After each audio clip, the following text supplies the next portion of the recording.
Chapter 1. Tahimik na nagkakape si Nate nang walang anuman na tumabi si Ivy sa kanya. Sunod na nakita ng binata ang nakabukas sa cellphone ng babae. May kausap ito through video call. "Lo, meet my babe." Ani Ivy. Humilig pa ng kaunti sa balikat ang nagulat na si Nate. Hinarap nito ang cellphone kay Nate kung saan nakangiti ang isang matandang lalaki sa screen. Lolo, magpapakilala siya sa'yo." Marahang tinabig ni Ivy ang balikat na lalaki. Hi sir, I'm Nate.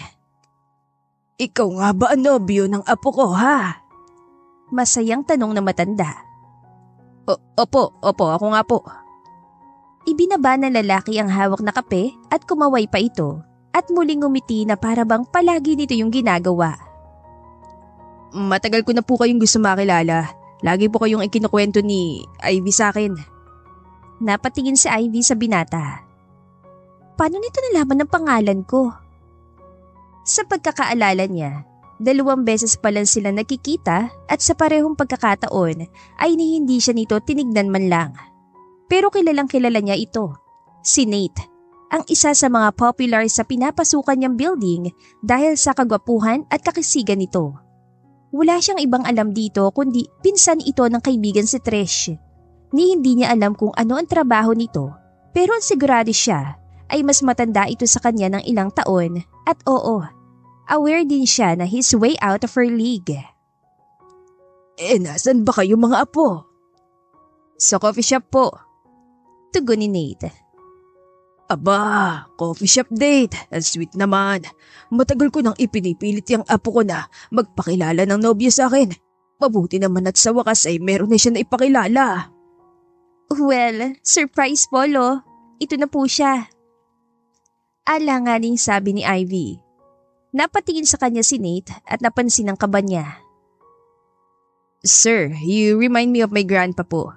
Madalas po kami maglaro ng chess nung nabubuhay pa siya. Abay talaga. Biruin mo nga naman. Mahilig din ako sa chess, iho. Kung bisitahin mo ako, iho, dito sa bahay sa Sabado, dito ka maghapunan. Magluluto ako ng kare-kare. Kumakain ka naman ng kare-kare. Ano, Nate? Opo, sir. Favorite ko po ang kare-kare. Very good. Sige. Aasahan ko kayo ha. At Nate, isang game ng chess? Sure po, sir. Wait lang. Lolo, busy po ang schedule niya sa Sabado tsaka nakakahiya naman sa kanya baka makaistorbo tayo sa… Abay, bakit nakakahiya? Nobyo mo naman siya. Oo nga, hindi naman makakaistorbo. Free ako sa Sabado. Nanlaki ang mga mata ni Ivy na tumingin sa binata na nakatingin na pala sa kanya. Iyon naman pala eh. Sige apo, sa Sabado ha. Make sure na dadalhin mo yan nobyo mo. Aasahan ko talaga yan. Opo, sige po, bye po, love you po. Agad niyang kinuha ang bag at tumayo. Sobrang sorry ha. Yung lolo ko kasi, ang kulit. Lagi na lang akong kinukulit na may ipakilala kong boyfriend sa kanya kaya… basta sorry, naistorbo ko tuloy yung pagkakape mo. Okay lang. Nakangiti nitong tugon na parang wala nangyari. Anyway, ikaw si Ivy, right? Friend ni Trish? Oo, pero… paano mo nga pala nalaman ang pangalan ko? Nagkita na tayo. Parang 2 beses na yata. Una sa birthday niya sa Tagaytay at yung pangalawa nung housewarming party ng kondo niya. Naalala mo yon? Taas kilay niyan tanong. Naka-yellow sundress ka, di ba? Yung may maliliit na bulaklak. At naalala ko rin, ikaw lang hindi nagpatukso sa karaoke buong gabi. Nandun ka lang sa may balcony ng halos 1 oras, kumakain ng cake. Paano mo? Well, you kinda have stood out. Oh my God, yung crush ko for almost 2 years. Naalala yung times na nakita kami. And he thinks I kinda stood out. Anyway, salamat dun sa kanina ha. Hindi mo naman kailangang mag-agree sa dinner invitation ni Lolo. Pasensya na. Bakit naman hindi? Mukha siyang cool actually. At saka he's a chess player, just like my grandpa. I think magkakasundo kami. Basta ako na lang ang bahala magpaliwanag kay Lolo na hindi ka makakapunta sa dinner kasi busy ka. Hindi naman ako busy. Kumunatan noon niya. I mean, sasabihin ko lang as excuse na busy ka. Excuse? Bakit? Anong bakit? Don't tell me na pupunta ka talaga. Bakit naman hindi? Okay lang sa'yo na magkunwaring boyfriend ng babae na hindi mo kilala? Tanong ni Ivy sabay kunot ng noo. Ganun ako kabait. Nakangiti nitong tugon. O baka naman bored ka lang. Or baka nakuyutan kasi ako sa'yo kanina. Ano? Ramdam ni Ivy ang pag-init ng pisngi hanggang sa kanyang tainga. Paglapit mo pa lang kanina, ang pula-pula na ng pisngi mo. Sabi nito sabay pagpapalaki ng mga mata at panggiti ng kimi tulad ng ginawa niya. At parang pigil na pigil kang huminga kanina. Pero sa totoo lang, cute, nakakaaliw. Sobrang kabado ako at hindi yun nakakaaliw. Cute. Natatawa nitong sabi. Ay naku, pinagtatawanan mo na lang ako eh. Hindi sinasabi ko lang na kung kailan mo uli ng emergency fake boyfriend. Alam mo na kung paano ako makokontakt. Hindi naman na kailangan. Oh well, since narito na rin lang tayo, maupo ka muna. Paanyaya ni Nate sabay alok sa upuan sa tabi nito. Ha? Unless nagmamadali ka makatakas sa fake boyfriend mo. Biro ni Nate na ipinakita pang malalim na dimples. Want anything? Naningkit ang kanyang mga mata pero wala rin siyang ginawa kundi sumunod dito. Umiling siya. No, thank you. Actually, nagmamadali talaga ako kasi may naiwan pa akong work sa office. Tumangot-tango ito. Okay, pero sa tingin ko, I deserve some explanation tungkol sa nangyari kanina. Kasi... So? Dahan-dahan sumandal si Nate at casual na humalakip-kip. Yung ba talaga ang plano? Makuha mo attention ko with one dramatic babe habang nasa video call with your lolo? Ha? Hindi! Tanggi niya. Nangyari lang, bigla lang. Yung lolo ko kasi, ilang taon na akong kinukulit na maipakilala sa kanyang boyfriend. Since nung last breakup ko, para raw makamove on na ako, nagkataon kasi na nandito ka rin at ako ang pinili mo. Well, ikaw lang kasi nakita ko na, ouch. Sabi nito sabay lagay ng kamay sa dibdib nito na para bang totoong nasaktan sa sinabi niya. Akala ko pa naman dahil sa gusto mo ko. Nanlaki ang mga mata niya. Ay, wow! At bakit mo naman nasabi na? Relax, joke lang. Pero hindi nga ba? Excuse me? Naalala ko lang kasi may nabanggit si Trish tungkol sa... Oh my God! Ano sinabi ni Trish sa'yo? Ngumiti ito. Again, the dimples.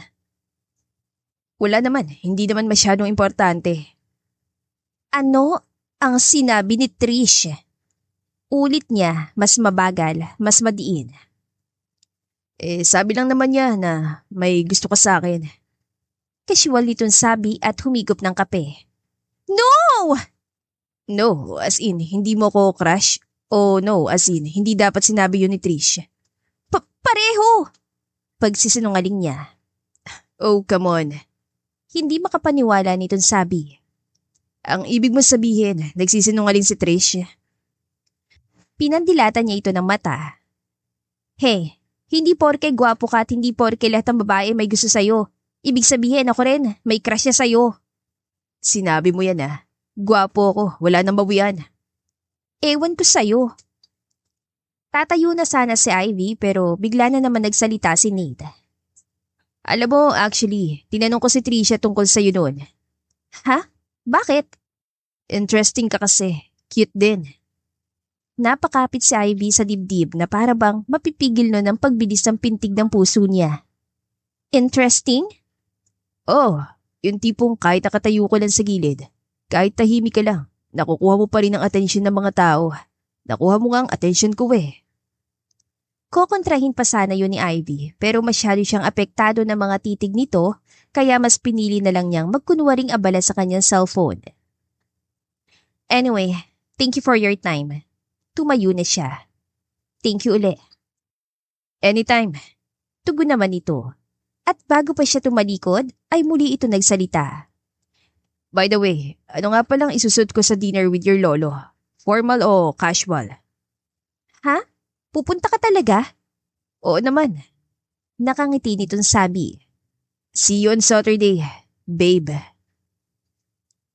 Chapter 2. Okay. Bulong ni Ivy habang paruot pa rito sa harap ng gate ng kanilang bahay. Kailangan nating ayusin ang story natin bago tayo pumasok sa loob. Sige, saan tayo magsisimula? Nakangiting tanong naman ni Nate na kampanteng-kampante ang pagkakasandal sa sariling kotse. Nagkita tayo sa party ni Trish. Anong party? Nung housewarming party niya. Hindi. First time nating nagkita sa birthday niya sa Tagaytay. Mas romantic doon, di ba? Kitang-kita sa rooftop ng restaurant ang sunset. Ha? Sunset? Napakunot siya. Nag-iimbento ka ba? Dahil wala siya naalalang sunset ng mga panahong yun. Yun naman ang ginagawa natin, di ba? Gumagawa tayo ng istorya. At kung gusto mong maniwala ang lolo mo, dapat convincing tayo. Dapat detailed. Ay, okay. Fine. Muli siya nagpalakad-lakad. Rooftop, sunset, may fairy lights pa, happy? Sobra. Nakangiti nitong tugon. So, paano naman ang first date natin? Coffee shop. Ganun lang? Wala man lang kwento? Ano pa bang gusto mo? Boring naman kasi kung ganun lang. Gawin kaya nating mas exciting. Tipong na-late ka sa first date natin kasi nabutan ka ng ulan sa gitna ng daan. Kaya mula sa coffee shop, tumakbo ako sa labas para sunduin ka. Tapos binigay ko yung jacket ko sa'yo. Diba? Ang romantic. Wow! Romance writer ka? Aba, tinutulungan lang naman kita maging convincing ang love story natin. At saka mukhang bagay sa'yo na suot ang jacket ko eh. Pahabol pa nito sabay kindat. Napalunok siya. Hindi niya may kakaila na kakaibang epekto nito sa kanya. Okay, next. My favorite food is garlic shrimp pasta. Easy. Paano mo? Sabi ko naman sa'yo, kapag interesado ako sa isang bagay o isang tao, nalalaman ko lahat. Medyo creepy na Nate ha. Natawa ito. Joke lang. Nabanggit lang ni Trish minsan, ikaw naman. Okay, fine. Ikaw, ano bang paborito mong pagkain? Kahit ano, basta luto mo. Wow, smooth. Honest lang. Paano kung hindi ako marunong magluto? Tuturuan kita. Sabi nito sabay kindat. Next. Tumungo siya at pilit pinigil ang pangiti. Anong pinakaayaw mo?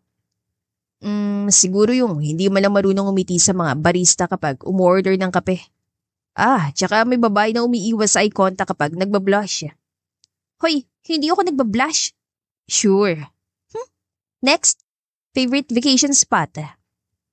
Kahit saan, basta may beach, pero dapat kasama ka. Ay, hindi niya napigilang reklamo. Alam mo, hindi natin kailangang mag-effort ng ganito. Sa tingin ko naman hindi ka tatanungin ni Lolo ng kung ano-ano. Malay mo, mabuti na rin yung handa. Mas madali natin siyang makukumbinse. Gusto mo lang akong asarin eh. Cute ka kasi kapag naaasar. Inirapan niya ito at tumingin sa relo. Pumasok na tayo sa loob, baka naghihintay na si Lolo. Sabi niya sabay talikod. Pero bago siya makapasok sa gate, ay hinuli ni Nate ang kanyang kamay na agad niyang binawi. Teka, parang may kailangan pa tayong i-practice, hindi yung puro trivia lang. Ha? Siyempre, dapat may chemistry tayo. Chemistry? Oh, di ba? Kailangan magmukha tayong komportable sa isa't isa. Alam mo na, yung simpleng eye contact, hawak ng kamay, body language. Body language? Oo, halimbawa.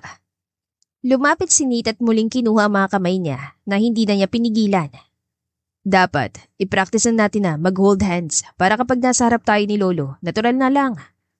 Teka lang, hindi na siguro kailangan yan. Alanganin yan sabi sabay bawi sa kamay. Eddie, kahit eye contact na lang muna. Kailangan kapag tinitignan mo ko, yung tingin na parang talagang gustong-gusto mo ko. Parang ang hirap naman yata nun. Talaga lang ha? Natatawa nitong tanong. Di dapat na lang, yung tingin na hindi tayo ma-awkward sa isa't isa. Pinilit ni Ivy na salubungin ang titig ni Nate para lang mapatunayan dito na kaya niya. Pero wala pa yatang 1 minuto, pakiramdam niya ay parang natutunaw na ice cream kaya agad siyang tumungo. Ay, tama na nga. Inaasar mo na lang ako eh. Bakit naman kita aasarin? Ang sabihin mo, talagang hindi ka matingin na tuwid sa akin kasi crush mo ko. Wow! Hindi naman ako na-inform na may pagkamayabang ka pala. Muli, nag-angat siya ng tingin at pinalaki ang mga mata na tinawanan lang ni Nate. Confident lang. At honest, iba yun sa yabang, Ivy. Ay, whatever. Alam mo, salamat na lang sa lahat. Huwag na nating ituloy to. Sasabihin ko na lang kay Lolo na biglang kailangan ka sa work o kaya may diarrhea ka. Kung magtampo sa akin ng lolo mo. Ano naman sa'yo kung magtampo siya sa'yo? Hindi ka naman niya makikilala ulit Ever. Kahit na, ayoko na may tao nagtatampo sa akin. Nate, please. Ano bang ikinaka-worry mo? Sabi mo nga last na to. Halika na, babe. Babe? Sino ba nagsimulang tumawag ng babe? Hindi ba ikaw? Chapter 3. Abay, ito palang iyong nobyo. Masayang bati ni Lolo Benj. At napakagwapo naman pala. Bakit mo itinatago ha, apo? Iyon ang bati ng kanyang lolo sa kanilang dalawa pagtapak nila sa dining area. Agad na nagmano si Ivy na sinundan naman ni Nate. Magandang gabi po, sir. Salamat po sa pag-invite sa akin. Nako, magandang gabi rin, iho. At Lolo Benj na lang ang itawag mo sa akin, ha? Kung sinabi agad sa akin itong si Ivy ang tungkol sa'yo, edi sana. Noong pa kita inimbita maghapunan dito. Sige na, maupo na tayo. At ikaw, Nate, dito ka maupo malapit sa akin nang ma-interview kita. Nagkatinginan sina Ivy at Nate. Nginitaan lang siya ng binata at hinila pang upuan para sa kanya. Pogi points. Bulong nito sa kanya na kimi niyang inirapan. So, Nate, iho, paano kayo nagkakilala nitong apo ko? Natigilan si Ivy. Halos manginig na mga kamay sa sobrang kaba. Samantalang si Nate ay kalmado lang na parang kontrolado ang sitwasyon. Madalas na po kasi kaming magkita sa parties at events ng pinsan ko na kaibigan po ni Ivy. Lagi ko siya nakikita na tahimik lang. Hindi siya yung tulad ng ibang babae na maingay, magulo. Siya po madalas nakaupo lang sa isang tabi, kumakain. Kaya na-curious po ako sa kanya. Hanggang sa nagkaroon po kami ng pagkakataon na magkausap. Abay, sa umpisa lang tahimik yung apo ko. Biro ni Lolo. Pero kapag tumagal, nako, ikaw ang susuko. Yan pong hindi ko gagawin, ang sukuan ng apo niyo. Napatingin si Ivy kay Nate na noon ay nakatuon ang pansin sa kahahain lang na hapunan. Wow, kare-kare, embutido lumpia. Lolo Benj, fiesta po ba dito sa inyo? Nako, sa sobrang sayakot sa bukas ay may nobyo na tong si Ivy. Nagpaluto na ako ng marami. Kumain ka lang ha, iho. Huwag kang mahihiya. Hindi ka naman mapili sa pagkain, ano? Nako, hindi po. Lahat naman po kinakain ko. Abay, mabuti. Hindi ka tulad nung dati niyang nobyo. Napakapihikan sa pagkain. Muntik nang masamid si Ivy. Lolo! Ganun po ba? Don't worry po. Mahilig po akong kumain. Lalo na kung masarap. At tinapunan nito ng tingin sa Ivy. Oh, Ivy, apo, narinig mo yan ha? Sarapan mo lagi ang luto para mawiling kumain si Nate. Habang naghahapunan ay napuno ng kwentuhan at tawanan ng hapagkainan. Tumatawa si Nate sa mga biro ni Lolo Benjamin at nasasabayan nito ang lahat ng biro na matanda. At habang tumatagal, sa pagitan ng kare-kare at lumpia, napansin ni Ivy na hindi na basta nagpapanggap lang si Nate. Totoong naaaliw ito sa pakikipagkwentuhan kay Lolo. Nagtatanong pa ito tungkol sa paglalaro nito ng chess, nagkukwento tungkol sa sarili nitong lolo, at nakikinig na para bang interesadong-interesado. Magaling ka bang mag-chess? Hindi naman po, marunong lang. Tugon ni Nate.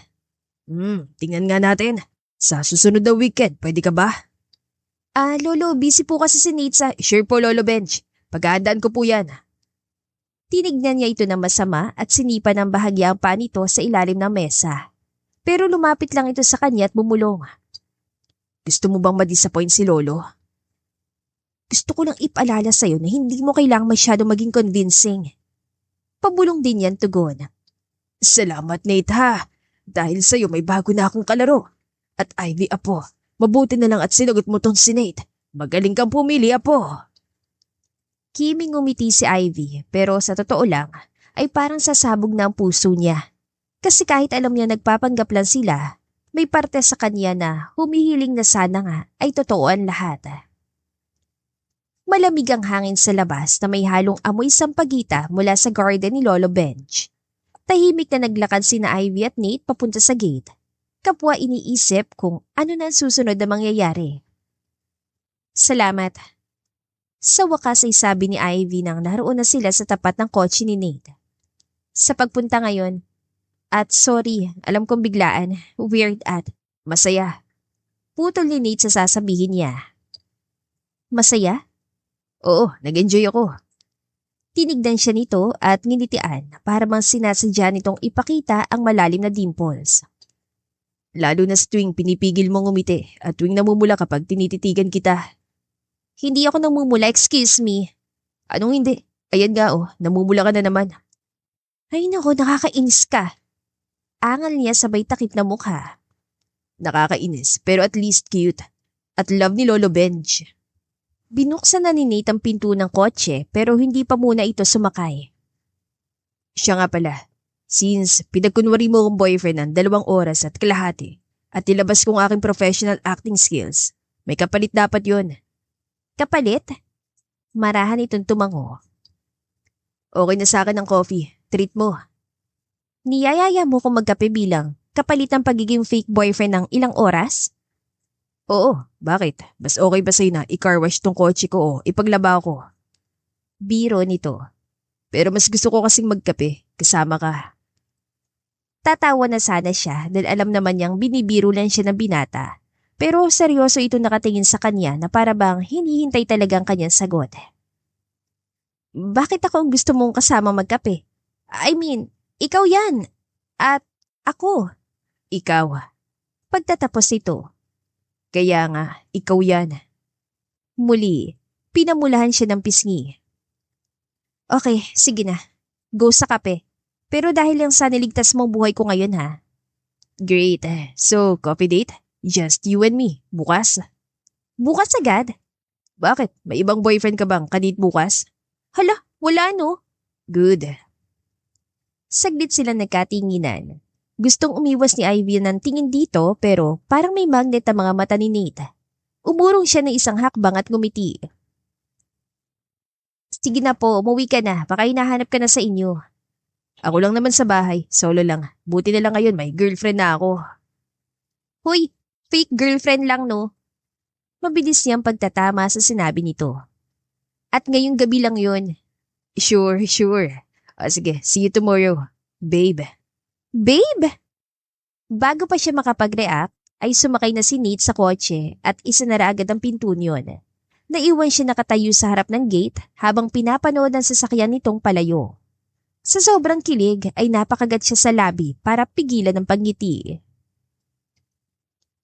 Chapter 4. Hoy! Anong ginagawa mo dito? Hi. Nakatayo si Nate doon sa may glass doors, nakasandal sa marble wall na parang endorser ng pabango. Nakabukas ang 2 butones ng polo nito at nakangiting litaw na litaw ang dimples. Anong ginagawa mo dito? Ulit ni Ivy habang mabilis na naglakad papunta dito. Pilit pinapangalagaan ng composure kahit malakas ang kaba sa dibdib. Hinihintay ang coffee date ko. At bakit dito ka naghintay? Di bang usapan natin sa lobby ng building, hindi sa lobby ng opisina namin? Pabulong niyang tanong dahil ramdam niya na unti-unti silang pinagtitinginan ng mga tao sa paligid. Ilang sandali lang ay may narinig na siya sa gilid na 2 niyang office mates sa IT department. Oh my gosh! Kilala ni Ivy si Mr. Nate? Si Nate sa 40th floor? Yung nagmamodel daw? Natigilan si Ivy samantalang napangiti naman si Nate at nakuha pa nitong kawayan ng mga yon na nagpatili sa mga babae. Hindi ka ba marunong mag-text? Gusto ko tang isorpresa. Gusto kong makita ang reaksyon mo. Napailing siya. Oh my God, Nate. Gumagawa ka ng eksena. Tignan mo, nakakahiya. Aba, bakit ako mahihiya? Ikaw ang kasama ko. Bakit? Ikaw nahihiya ka ba na sinusundo kita? Sinamangutan niya ito at hinila palabas ang lobby ng opisina habang nakasunod ang tingin ng mga katrabaho. Tika, di ba sabi mo coffee lang? Bakit para kang aaten ng binyag? Dahil formal na formal ito sa suot na itim na polo at itim na slacks. Masama ba? Siyempre gusto kong magpa-impress sa unang date natin. Date? Hoy mister, kapilang po ito. As in simpleng kapilang bilang kapalit ng favor na hiningi ko kahapon. Anong date ang sinasabi mo dyan? Ano ba to? Hindi ba coffee date? Umiling siya. Coffee lang, period. Ngumitilan si Nate at tumango. Di coffee lang, period. Coffee na may kwentuhan, tawanan, na ako lang ang kasama mo. Sure, hindi to date. Umirap si Ivy at nauna na maglakad. Hayun na nga, ang hirap mong kausap. Bakit ako pa? Tanong nito sabay turo sa sarili. Or, mahirap lang kasi gusto mo rin naman pero ayaw mo lang aminin. Nate! Napalingon siya. Nanilisik ang mga mata pero ramdam niyang unti-unting pag-init ng kanyang pisngi. Okay, coffee lang. Behave na ako. Let's go. Sabi nito sabay huli sa kamay niya at niyakag sa loob ng elevator. Teka, saan tayo pupunta? Sa ground floor yung coffee shop, di ba? Ta kanyang tanong nang pindutin ni Nate ang button na may star symbol.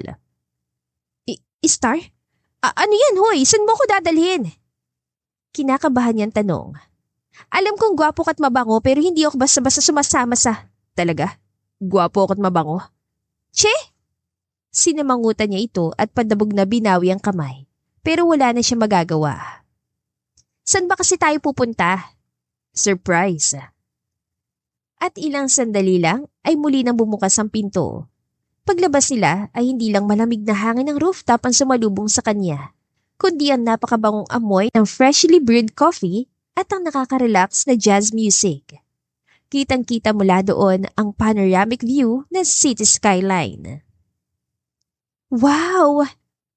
Literal na napanganga si Ivy. Halos hindi makapaniwala. Napatingala siya sa magarbo at eleganteng chandelier na mas mahal pa yata sa sahod niya na buong 1 taon. Sigurado ka bang coffee shop to at hindi hotel? Welcome. Sabi ni Nate na parang proud na tour guide. Paano? May ganito pala sa building na to? Bakit hindi ko alam to? Tanong niya habang sinusuyod ng tingin ng kabuuan ng coffee shop. Exclusive. Invite only. Casual nitong tugon. Obvious nga dahil lahat ng customers ay puro nakapormal na damit. Samantalang siya ay naka-smart casual lang na parang pambahay kung ikukumpara sa mga naroon. Diyos ko, Nate, parang out of place naman ako dito. Bakit naman? Itignan mo naman tong ayos ko. Bakit kasi dito pa tayo? Pwede naman tayo sa baba, Nate. O kaya sa coffee shop sa tapat ng building. Mas maganda dito, mas tahimik. Mas maraming variety ng kape. Mas masarap din ang cakes at pastries nila. Tignan mo. At mas mahal. Titig na titig siya sa menu board, maging sa mga nakadisplay na cake. Grabe, baka isang buong buwang sahod ko to. Pang isang kape lang dito ah. Natawa si Nate. Don't worry, akong bahala. Hinawakan nito ang kanyang siko at inakay papunta sa mesa sa dulong bahagi ng lugar kung saan may pinakamagandang view ng skyline. Hinila nitong upuan para sa kanya bago ito naupo. Anong gusto mo? May flat white, cold brew o baka gusto mo yung signature nila? Kopi luwak. Kopi luwak? Kunot nung ulit ni Ivy. Kakaiba yan ah. Baka naman sobrang mahal niyan. Sabi ko nga diba, don't worry. Sabi pa nito sabay kindat. Tinawag nitong waiter pagkatapos. 2 kopi luwak please. And your most popular cake for the lady. Habang naghihintay ng order, ay dumungaw si Ivy sa salamin. Teka, ano ka ba talaga, Nate? Bakit alam mo tong VIP coffee shop na to? Paano mo to afford? Ano, CEO ka ba? Tagapagmana ng multi-million business? Ganyan? Dahan-dahan tumango si Nate na naghinto sa pagtawa ni Ivy. Ano nga? Yun nga, CEO. Tagapagmana ng multi-million business. Umiling si Ivy. Hindi nga, yung seryoso naman kasi. Seryoso nga. My full name's Nathaniel Joseph Tantoco. Ano? Tantoco as in? Tantoco Towers? Natatawa pa niyan tanong. As in, Tantoco Towers. As in, itong building na to? Ikaw ang may-ari ng building na to kung nasaan ang VIP coffee shop na to? Kung saan naroon ang IT company na pinagtatrabahuhan ko? Tumango si Nate. Among many others. Saglit na natahimik si Ivy. Tinitigang mabuti ang binata at saka biglang tumawa. Ay Ay, grabe ka, Nate. Ang funny mo pala. Hindi naman kita Trish na may pagka-comedian ka pala. Kinuha ni Nate ang wallet sa bulsa at nilapag sa mesa. Kinuha nito mula doon ang isang ID at isang black metal credit card. Maging ang driver's license ito, platinum credit cards at isang building access card na may tatak na Tantoco Group Executive. Here. Sabi pa nito sabay abot sa kanya. Dahan-dahan yung kinuha ni Ivy at binasa. Nathaniel Joseph Tantoco. May emboss seal pa yon ng corporate group. At ang card, hindi ordinaryo. Ganoon ang mga nakikita niyang black card ng mga milyonaryo. Yung mga walang credit limit. Oh my God! Seryoso nga? Simpleng tango lang ang itinugon ni Nate. Saktong dumating naman ang order nila kaya saglit silang natahimik. Teka, bakit wala nabanggit si Trish na ganito ka pala kayaman? As in Tantoco Towers level. Umangat ang isang kilay ni Nate at tila natatawa. Bakit? Dapat ba niyang ipagkalat sa lahat? Hindi naman sa ganun, pero hello, medyo close din naman kami ni Trish kahit apano pero kahit kailan, wala siya nasabi na elite level ka pala. Hindi naman kasi ganun si Trish. Alam din niya na ayokong pinag-uusapan yung background ko. Pero close ang family namin at kahit sila, gusto nila low-key lang. Sabi mo nga, close kayo ni Trish, di ba? Hindi rin naman siya nagbabrag about her family, di ba? Napaisip si Ivy. Oo nga.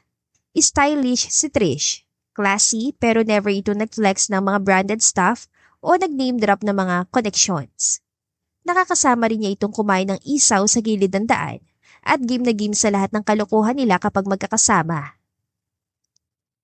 Alam ng pamilya ni Trish at pamilya ko na hindi magandang topic ang pera lalo na sa mga event. Besides, ayoko makilala lang ako bilang milyonaryo. Paano mo gusto akong makilala? Bahagyang yumuko si Nate at mas lumapit sa kanya.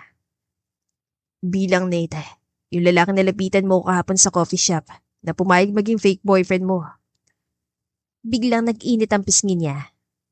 Bakit ka nga ba pumayag agad kahapon? I mean, hindi naman tayo close. Hindi pa nga tayo formally nagkakakilala eh. Well, unang-una, halatang kailangan mo talaga ng tulong. Para kang... Tumigil ito saglit at ngumisi. Para kang kuting na naiwan sa gitna ng kalsada na walang pumapansin. Wow! So naawa ka lang talaga sa akin? Medyo. Ang cute mo kasi. Yung medyo nagpapanik pero cute pa rin. Seryoso nitong sabi na para bang hindi ito aware na magpapakilig yun sa kanya. Anyway, number 2. Naisip ko na it might be fun. Fun? Something different kasi. Aba, sabi nga nila, life is short. Kaya dapat pag-enjoy. Ang sabihin mo, bored ka lang. That time, medyo. Pero mas curious ako sa'yo kaya isa sa bored. Curious? Tumango si Nate. And so far, worth it naman ang curiosity ko. Chapter 5. Nate? Pagbukas ng gate ni Ivy, ay halos mapataloy siya sa gulat. Nakatayo doon si Nate na parang eksena sa commercial. Nakaputi itong polo at hawak ang ilang paper bags at plastic bags na punong-puno ng pagkain at kung ano-ano. Good afternoon, Ivy. Anong ginagawa mo dito? Nakahalukip-kip na tanong niya, pilit itinatago ang panik sa kanyang boses. Hindi ba napag-usapan na natin na hindi mo na kailangang pumunta ngayon? Nasabi ko na kay Lolo na busy ka today. Pero tinawagan ako ni Lolo para i-remind sa akin tong araw na to. So, here I am. Teka, ibinigay mo number mo sa kanya? Hindi. Casual itong sabi sabay pasok sa gate na para bang sanay na ito. Hiningi niya number ko noon, dinner natin noon. Hindi ako makahindi sa lolo mo eh. Tama ka, sobrang persistent ka niya. At bago pa siya makapagreklamo, ay biglang sumulpot sa pintuan si Lolo Benj na abot taingang ngiti. Nate, iyo! Akala ko hindi ka makakarating. Sabi nito si Ivy may importante ka raw na kailangan asikasuhin sa trabaho. Mano po, Lolo Benj? Agad na inilapag ni Nate ang mga dala sa mesa sa garden matapos magmano sa matanda. Ginawan ko po ng paraan, Lo. May pasalubong nga po pala ako sa inyo. Iniabot nito ang isang kahon na agad binuksan ni Lolo Benj. Wow, ayos to ah. Salamat iho. Tuwan-tuwa nitong sabi na makitang eleganteng chess clock na bigay ng binata. Sige, kukunin ko lang yung chess set at nang makapagsimula na tayo. Dugtong pa nito bago muling pumasok sa loob ng bahay. Samantala, nasa gilid lang si Ivy. Sinusubukang kalmahin ang sarili. Hindi mo naman kailangang gawin yan, Nate.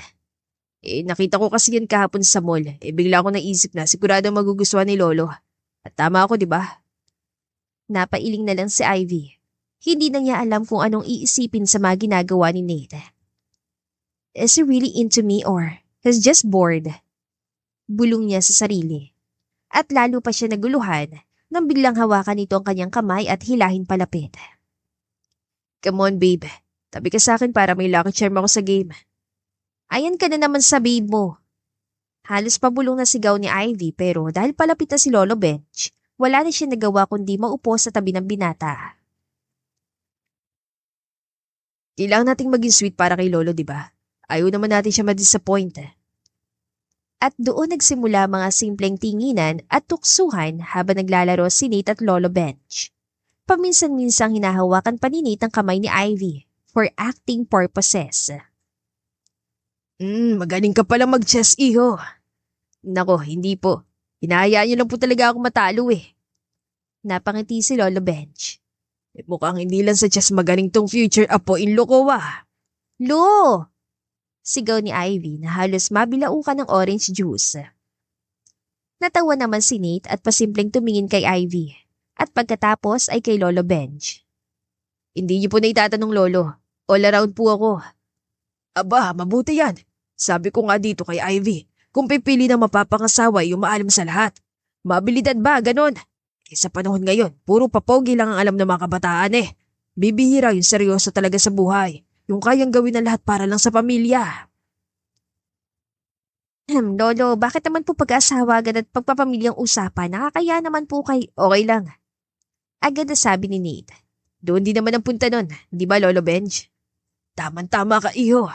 Naku Ivy, huwag mo nang pakakawalan tong si Nate ha. Gusto ko na siya para sa'yo. Ngumiti lang si Ivy pero agad na sumimangot kay Nate. Pagkatapos ng ilang rounds ng chess, ay lumipat na sila sa veranda kung para magmerienda. Inalabas ni Manang Tessa ang kakanin, pandesal at kape. Gayon din ang mga dala ni Nate na prutas at pastries. So Nate, ano bang pinagkakaabalahan mo sa buhay? Nasa import-export business po. Kadalasan coffee beans, tsaka konting wine distribution. Okay naman po, hindi kalakihan pero steady naman. Sa tono ni Nate ay parang simpleng sari-sari store lang ang pagmamayari nito. Napailing tuloy si Ivy pero hindi niya maiwasang masumanga dito. Tumangot-tango si Lolo Benj. Maganda yan. Wala sa yaman o laki ng negosyo yan. Basta marangal ang trabaho. At saka may oras ka para sa pamilya. Importante rin po sa akin ang pamilya. Kahit gaano ka busy, dapat may quality time pa rin para sa kanila. Kaya nga sabi ko kay Ivy, hindi siya dapat mag-worry na mapapabayaan ko siya dahil sa trabaho. Habang sinasabi yun ni Nate, ay nakatitig ito kay Ivy at dama ni Ivy ang senseridad dito. Dahil once na nag-commit ako sa isang tao, sinisiguro ko na siya ng top priority ko. Matapos ang merienda, ay nagpaiwan pa si Nate para tulungan si Lolo Benj na mag-ayos ng chess set. Samantalang si Ivy ay nanatiling nakaupo. Pilit pa ring pinapakalma ang sarili. Dahil sa bawat simpleng kilos ni Nate ay parang napapalapit siya sa isang bagay na alam niyang walang patutunguhan. Ilang sandali lang ay pumasok na rin si Lolo sa loob ng bahay matapos sabihin. Maiwan ko na kayo riyan na makapag-quality time kayo mga apo. Hindi mo naman sinabi sa akin na may talent ka pala sa pag-charm ng senior citizens. Biro ni Ivy kahit pa nga halos tumalo na ang puso niya sa kilig. Hindi talent yun. Natural lang yun kapag gusto ko talaga magpa-impress. Hindi na need. Mukhang kuhang-kuha mo ng kiliti ni Lolo eh. Ang kiliti kaya ng apo niya, nakuha ko na. Ay nako. Inirapan niya ito at bago makasagot ay tumunog ang kanyang telepono. Mensahe yun mula sa kanyang ina na nakadestino sa Singapore kasama ng ama. Oh no! Bulong niya. Bakit? Dahan-dahan siyang tumingin dito na para bang may nagawang malaking kasalanan. Darating ang parents ko next week para sa 70th birthday ni Lolo and gusto ko nilang makilala. Oh, wow. Ibig sabihin, I will see you next week? Hoy, seryoso to. Wala pa akong ipinapakilala ng lalaki sa kanila ever. And I'm sure, naikwento ka na ni Lolo sa kanila kaya gano'n na lang sila ka-excited na ma-meet ka in person. Bakit kung magsalita ka parang napakalaking problema nun? Dahil big deal sa kanila yun, Nate. Baka akalain nila na seryoso talaga tayo sa isa't isa dahil nga sa ikaw pa lang ang ipapakilala ko sa kanilang boyfriend if ever. Hindi ba tayo seryoso? Biro nitong tanong sabay kindat. Nate! Ano ba kasing ikinawaworry mo? Darating ako, promise. Ayun na nga eh. Yun ang problema, Nate. Hindi naman dapat mangyari.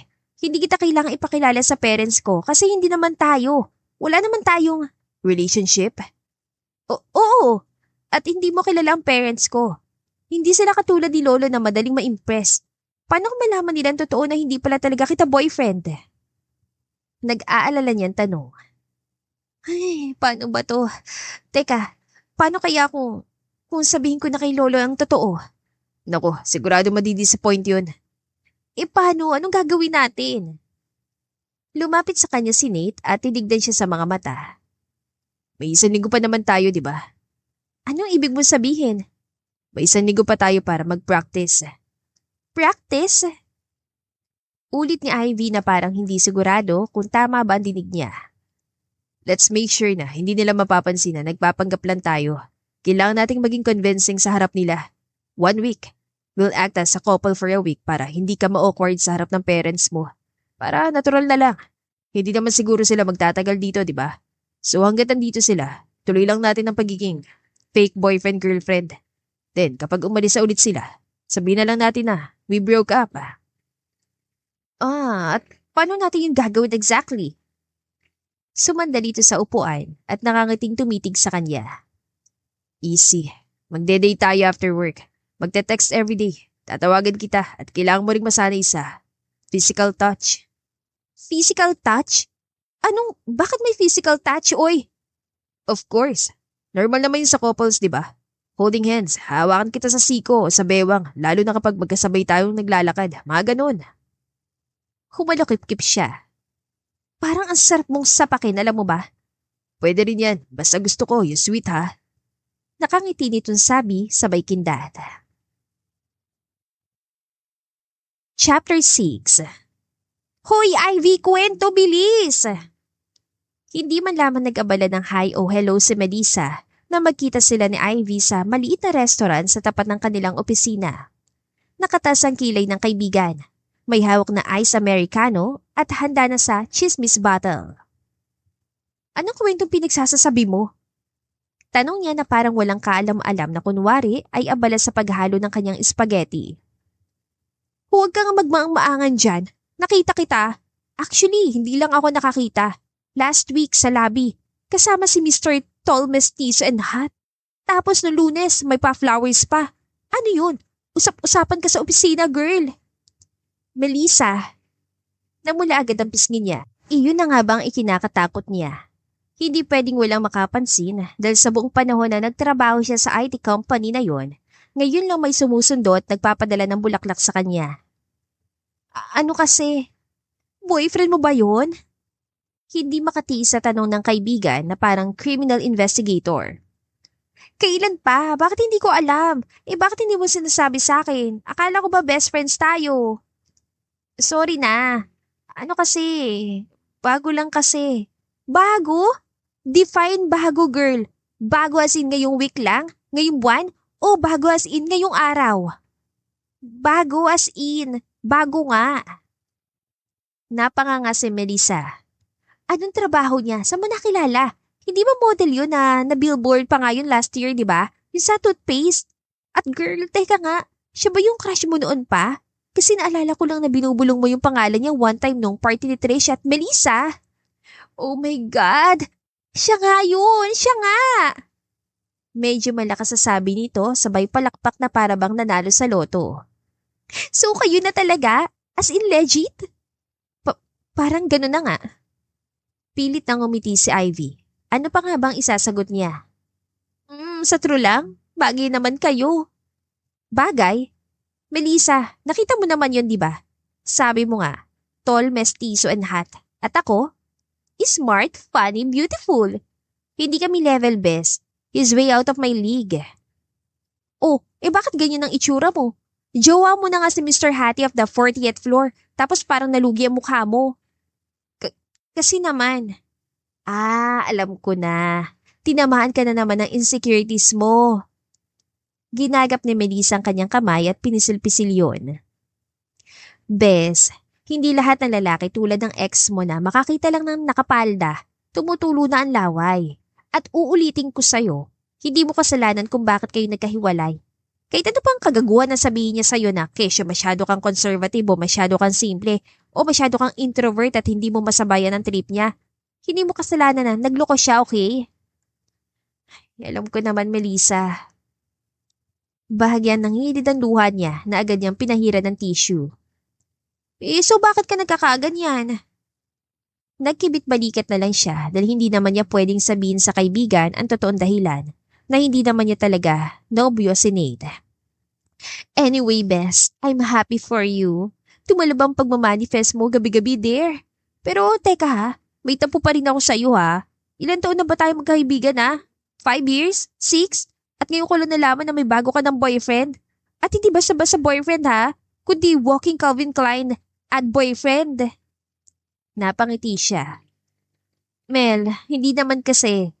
Hindi pa kasi official noon. Noon? So ibig sabihin matagal na kayo may something? Wala.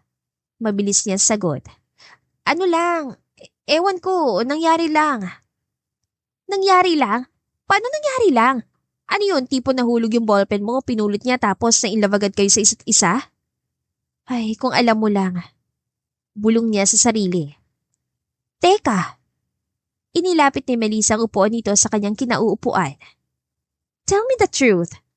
Arranged marriage yan, no? O may secret contract ba kayo? Teka, buntis ka ba, girl? Grabe ha, kakanood mo ng k-drama yan, dear. Basta, kailangan ko na resibo. Kwento mo lahat. Yung first time siya na-meet, yung first date yo, first kiss, first time na Melissa. Ano? Curious lang naman. No comment. Hoy, no comment? Ibig sabihin may nangyari nga? Nanlaki ang mga mata ni Ivy. Hindi lang niya masabi na hanggang holding hands lang sila at hinihintay din niya kung kailan ang first kiss. Oh, speaking of the devil. Nilingon ni Ivy ang ininguso ni Melissa at mula sa entrance ng restaurant ay nakita nila naglalakad si Nate palapit sa kanila na parang slow motion sa pelikula. Bes, anong ginagawa niya dito? May date ba kayo? Ha? Wala. Hindi ko alam kung bakit nandito yan si... Hi, babe. Malalim na boses itong bati. Lumapit ito sa kanya at hinalikan siya sa pisngi na nagpabilis ang tibok ng puso ni Ivy. At oo, hindi niya napigilang hawakan ang parte ng kanyang pisngi na hinalikan nito. Kanina pa dapat ako pero sobrang traffic. Bakit ka nandito? May usapan ba tayo? Takang tanong ni Ivy. Wala. Nabanggit mo dati na dito kayo madalas magpunta ng friends mo after office. Nag-assume lang ako and luckily, nandito ka nga. Girl, baka naman gusto mo akong ipakilala. Bulong ni Melissa kay Ivy pagkatapos siya ditong kalabitin sa braso. Yeah, sure. Nate, si Mel, friend and office mate. Mel, si Nate, my boyfriend. I'm her boyfriend. Pagtutuloy ni Nate sabay lahad ang palad. So, you are Melissa. Madalas kang ikwento ni Ivy sa akin. O talaga? Huy, minsan lang naman. Biglang sabi ni Ivy. Naupo na si Nate sa tabi ni Ivy at casual na inilagay ang braso sa sandalan niya. Babe, hindi mo nasabi na maganda palang best friend mo. Grabe ka, di naman masyado. Nahihiyang tugon ni Melissa na halatang-halatang kinilig dahil sa papuri ni Nate. Teka, Mr. Nate. Hindi mo ako madadaan sa compliments mo ha. I-interviewin pa rin kita. So, kailan pa naging kayo? Uunahan na sana ni Ivy na sumagot si Nate pero sadyang mabilis ito. Actually, kailan lang. Pero para sa akin, sapat na yun para malaman na she's worth every second. Oh my God, ang cheesy! I like it! Pabulong na komento ni Melissa sabay takip sa bibig. Nate, pwede ba? Ano, totoo naman eh. Ngumiti ito at kumindat na parang alam na alam ang epekto nun sa kanya. Nagulat pa si Ivy nang hawiin itong ilang hibla ng buhok sa kanyang mukha at ayusin yun sa likod ng kanyang tainga. Teka lang! Reklamo ni Melissa. Excuse me lang, bakit may public display of affection? Grabe kayo ha? Pero parang wala lang yun kay Nate. Kinuha nito ang kamay ni Ivy na nasa ibabaw ng mesa at hinawakan niya na mahigpit. May pahaplos pa na lalong nagpakilig sa kanya. Babe, ayoko namang makaistorbo sa inyong magkaibigan. Siguro, I will leave you two friends alone. Tawagan mo na lang ako kapag tapos na kayong magkape ni Melissa so we can have dinner para mahatid na kita ng maaga. I know! Agad na salungat ni Melissa. Tumayo ito at isinukbit ang bag sa balikat. I'll go ahead na. May date din naman ako tonight, so enjoy your dinner, okay? And Nate, ingatan mo tong kaibigan ko ha. Medyo healing pang heart niyan kaya huwag mo sasaktan. Noted, ma'am. At pagkadi sa Melissa, ay binawi agad ni Ivy ang kamay mula sa binata. Wala na si Melissa, okay na. Anong okay na? Yung paghawak mo sa kamay ko, okay na. Yung ganito ba? Kinuha ulit ni Nate ang kamay niya at muling hinawakan yun na mahigpit. Babe, kailangan pa nating mag-practice para pagdating ng parents mo, di ba? Pero Nate, Yes, babe. tika baka pwedeng bawas-bawasan mong pagtawag sa akin ng babe sa harap ng ibang tao. Bakit? Kinikilig ka ba masyado? Pinandilata niya ito pero hindi niya yun itinanggi. Chapter 7.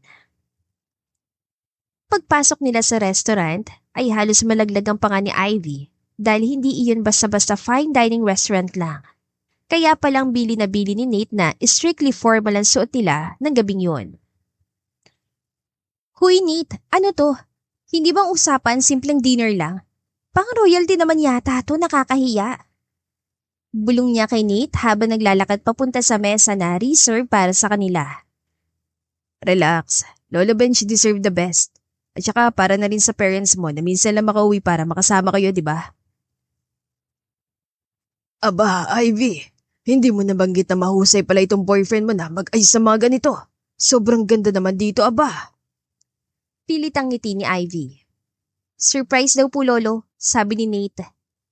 Anything for you po, Lolo. Sabi kasi ni Ivy, ayaw yun ng sobrang engrande kaya naisip ko, intimate dinner para po sa buong pamilya.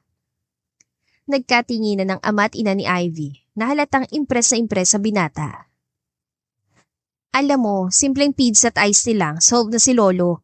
Hindi mo na kailangang magpa-reserve sa ganitong restaurant na hanggang next year pang waiting list. It's Lolo's 70th birthday. Dapat lang na special. Tinitigan niya ito. This is too much. Grabe, bakit mo ba ginagawa to? Dahil, Lumapit ito sa kanya at bumulong. sabi mo kasi, importante ito para kay Lolo Benj. Kahit anong importante sa'yo, importante na rin sa akin. Diyos ko, Nate, you're Charming, handsome, the best fake boyfriend in the world. Pinigil niya matawa. Annoying. Sasabihin ko you're annoying. Annoying lihat. Alam ko na yun, babe. At kung nung una, akala ni Ivy stressful ng pagpapractice nila ni Nate ng pagiging sweet couple, ibang level ng stress ang nararamdaman niya ng mga oras na yun. Kahit pa nga medyo komportable na siya sa hawak-hawak ng kamay at mga titig ni Nate, hindi pa rin niya maiwasang kabahan. Lalo na ng gabing yun. So, Nate, paano kayo nagkakilala ng anak ko? Nakangiti ngunit formal na tanong ni Mrs. Eugenio. Kaibigan po ng pinsan ko si Trish, si Ivy. Madalas ko po siya makita sa mga party at get-together. I always thought she's different. Different? How? Tanong naman ng kanyang ama. Well, smart po siya, funny, at hindi po siya tulad ng iba na lagi nagpapa-impress sa iba. She's just herself, at para sa akin po, napakagandang quality po nun ng isang tao. So, kaya mo siya nagustuhan dahil doon? Tumango si Nate. Among many other things po, unang-una po, hindi siya nakakasawang tignan. Yung kahit sobrang stressful ng araw, kapag nakita ko na siya, gumagaan ang pakiramdam ko. May ganong effect pong anak niyo, mama. Dahan-dahan siya napatingin dito at nagulat na makitang sobrang seryoso ang mukha nito. Hindi tuloy niya napigilang mag-blush lalo na nang bigla nitong hawakan ng kanyang kamay. Wow, Nate ha? Hindi ka lang pala mabait. Sobrang thoughtful ka pa. Hindi ko maintindihan dito kay Ivy kung bakit hindi ka man lang nababanggit sa amin ng daddy niya. Kung hindi pa nagkwento si Papa tungkol sa bago raw niyang kalaro sa chess, hindi pa namin malalaman na may bagong boyfriend tong anak namin at hindi kami mapapauwi ng di oras. Dapat po pala ako magpasalamat kay Lola Benj dahil kung hindi dahil sa kanya, hindi ko po kayo makikilala at makapagpapasalamat in person. Magpasalamat? Saan naman, iho? Takang tanong ni Mr. Eugenio. Sa pagkakaroon ng isang Ivy at sa pagpapalaki po sa kanya ng tama. Nagkatinginan sina Lola Benj, ang ama at ina ni Ivy, at sabay-sabay na napatango at nagkangitian. Si Ivy naman ay bahagyang napailing dahil tila wala siyang kakampi ng mga oras na yon. Pero sa isang banda, hindi rin niya may kakaila na kinikilig siya sa lahat ng ginagawa ng binata, lalo na sa tuwing napapasaya nito ang lolo niya at sa sobrang effortless na pakikipag-usap nito sa kanyang mga magulang. Ilang sandali rin silang natahimik sa loob ng SUV. Nakatanaw lang si Ivy sa bintana na pinapanood ng kanyang pamilya na halatang tuwan-tuwa habang papasok sa bahay. Nasa manibela lang ang mga kamay ni Nate pero kapwa nila ramdam ang tensyon sa pagitan nila. Salamat Nate ha. Seryoso, hindi mo naman obligasyon pero ginawa mo pa rin. No problem, gusto ko naman. At gusto ko nakikitang masaya si Lolo Benj. At ngayon, ang parents mo. Kinagat ni Ivy ang pang-ibaba niyang labi para pigilan ang sariling mapangiti. Acting pa rin ba lahat o seryoso na sila? Well, at least mission accomplished na tayo. Na-survive na natin ang birthday ni Lolo, plus meeting my parents. Pwede tayong bumalik sa realidad. Gusto mo ba talagang bumalik sa realidad? Sa wakas ay nilingon siya nito. Yun naman talagang deal, di ba? Na pagkatapos ng birthday ni Lolo, tapos na rin ang pagpapanggap natin. Hindi mo sinagot ang tanong ko. Gusto mo bang tapusin na natin tong deal natin? Ha? Mas inilapit nito mukha sa mukha niya at bumulong. What if? Tutuhanin na lang natin. Naramdaman ni Ivy ang panunuyo ng lalamunan at pagsikip ng kanyang paghinga. Hindi niya alam kung paano sasagutin ang tanong na yun ni Nate. Parang gusto na lang niya lumabas ng kotse at tumakbo pabalik sa bahay, pero hindi rin niya kayang iwasan ang mga titig nito. Nate, huwag kang magbiro ng ganyan. Pilit pa siyang tumawa para itago ang kaba. Hindi ako nagbibiro, Ivy. Look, this whole setup, dapat hanggang ngayon na lang to, di ba? Pero kung iisipin natin, bakit kailangan tapusin? I mean, we are so good together. Gusto ko ng pamilya mo, na lolo mo. That's very obvious. And I really like you. Napalunok siya. Hala, ano ba yung pinagsasasabi mo? Lasing ka ba? Wine lang naman ang ininom natin kanina. Hindi ako lasing, Ivy. At hindi rin ako nagbibiro. Hindi ko alam kung paano i-explain. Hindi ko sigurado kung kailan nagsimula pero habang tumatagal, nagugustuhan ko na lagi kang nakikita, na lagi kang kasama. Umiling si Ivy. Baka nadadala ka lang sa sitwasyon. I mean, baka natutuwa ka lang masyado kay Lolo. At saka masyado kasi tayong magaling umacting kaya. Hindi ganon. Sa tingin mo ba ganon ako kababaw? Hindi naman ako bata para hindi ma-distinguish kung ano tong nararamdaman ko o anong gusto ko. Ano bang gusto mo? Lakas loob niyang tanong. Ikaw. Hindi ako bagay sa'yo, ano ka ba? I mean, nasa iyo na ang lahat. Kahit sino pwede mong gawing girlfriend. Samantalang ako, ito lang. Mariing umiling si Nate at tinitigan siya na mabuti. Wala naman ako ibang gustong gawing girlfriend. Ikaw lang, Ivy. Yung mabait, yung funny, makulit, minsan matigas ang ulo. Yung overthinker na Ivy na kayang-kayang baguhin ang mood ko sa isang ngiti lang. Natahimik si Ivy. Tumungo siya. Nangingilid ang mga luha. Dahil sa kauna-unahang pagkakataon, hindi niya alam kung tama bang kumapit pa siya o kailangan na niya bumitaw. I'm willing to take the risk, Ivy. If that risk includes you, handa akong gawin ang lahat para lang mapatunayan sa'yo na seryoso ako. Pero Nate, Paano kung masaktan lang tayo pagkatapos? I will make sure na hindi ito matatapos. Sandaling hindi nakakibos si Ivy. Nanatili lang na nakatitig sa kanya si Nate, na parang may hinihintay na kung ano. Nate, dahan-dahan lumapit pang binata sa kanya hanggang halos magdikit ng kanilang mga labi. Automatiko siyang napapikit nang maramdaman niyang marahang pagdampi ng labi nito sa labi niya. Nananantya. At nang hindi siya umiwas, mas naging mapanghas ito at nilaliman pang halik na yon. Napakapit si Ivy sa braso nito hanggang sa magkabila nitong balikat na para bang takot siyang tuluyang mahulog sa bawat itong halik. Nate, bulong niya na sa wakas ay naglayo ng bahagyang kanilang mga labi. Nang idilat niya ang mga mata ay nakita niya nakangiti ito. Sa tingin mo ba, fake pa rin ang lahat ng to? Chapter 8. Halos 1 linggo na mula nang huli niyang makita si Ivy at mahalikan.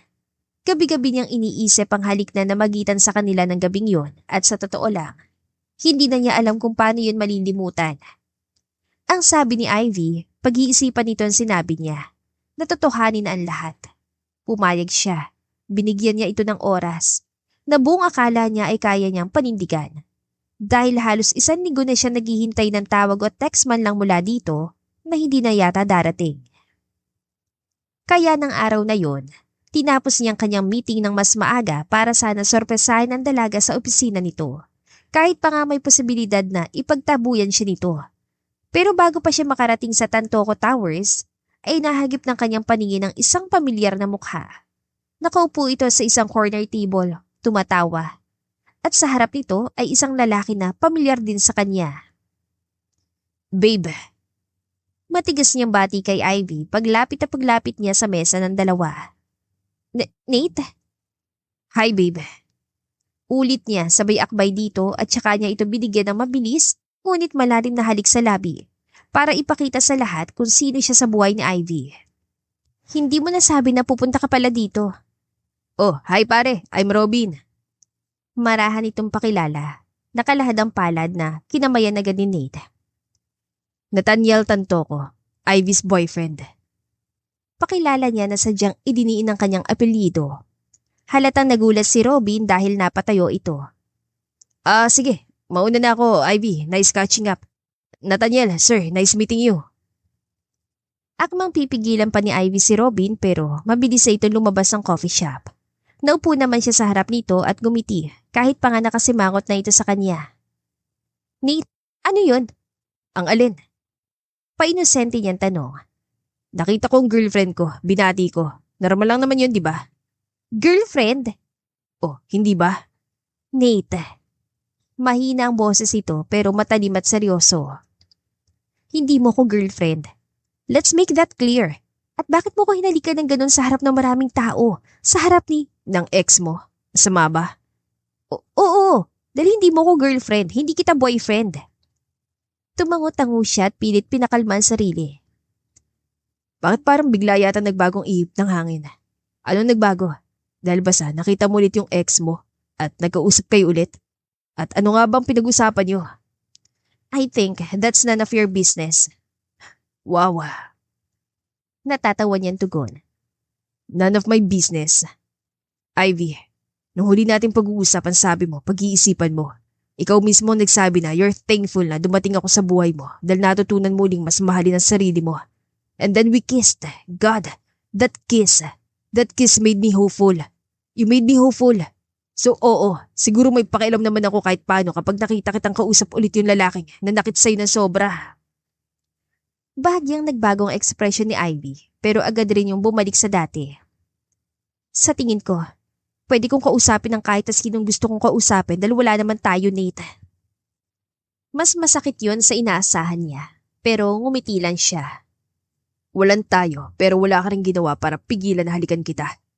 And as far as I can remember, hinalikan mo ako pabalik, mas malalim, mas matagal. Nakita niya na mula mukha ni Ivy. Hindi dapat nangyari yon. That was a mistake. Mistake? Masahol pa yun sa pakiramdam ng binuhusan ng malamig na tubig. Sabihin mo nga sa akin ng totoo. Mahal mo pa rin ba siya hanggang ngayon? Hindi nakasagot si Ivy pero hindi na kailangang marinig ni Nate ang sagot nito dahil kitang-kita na yun sa mukha ng dalaga. Sa kauna-unahang pagkakataon, hindi alam ni Nate ang sasabihin. Biglang naglaho ang kumpiyansa niya sa sarili. Siya pa rin ba? Halos pabulong niyang tanong. Sabihin mo lang, Ivy. Siya pa rin bang pipiliin mo kahit may iba na siya mahal? Ano bang gusto mong mangyari, Ivy? Hiwala niya yung girlfriend niya para bumalik sa'yo? O gusto mong maging kabete? Muli, hindi ito agad nakasagot pero nagsimula ng tumulo ang luha nito. Wala kang alam. Hindi mo ko naiintindihan. Hindi mo alam kung anong pinagdaanan namin, kung ano ang meron kami ni Robin. Siguro nga tama ka. Hindi kita maiintindihan kung bakit siya pa rin ang pinipili mo kahit ilang beses ka na yan sinaktan. Hindi ko siya pinipili, okay? Hindi pa lang ako handa na makawalan siya. Sana nga kaya ko na. Matagal ko nang pinagdarasal yun kung alam mo lang pero… Oh well, at least honest ka. Pero payo lang, Ivy. Isipin mo kung ano talaga ang gusto mo. Kasi kung ako, kaya kong ibigay sa'yo lahat. Kaya kong gawin ang lahat. Pero kung siya pa rin talaga, fine, dahil ayoko maging option mo lang.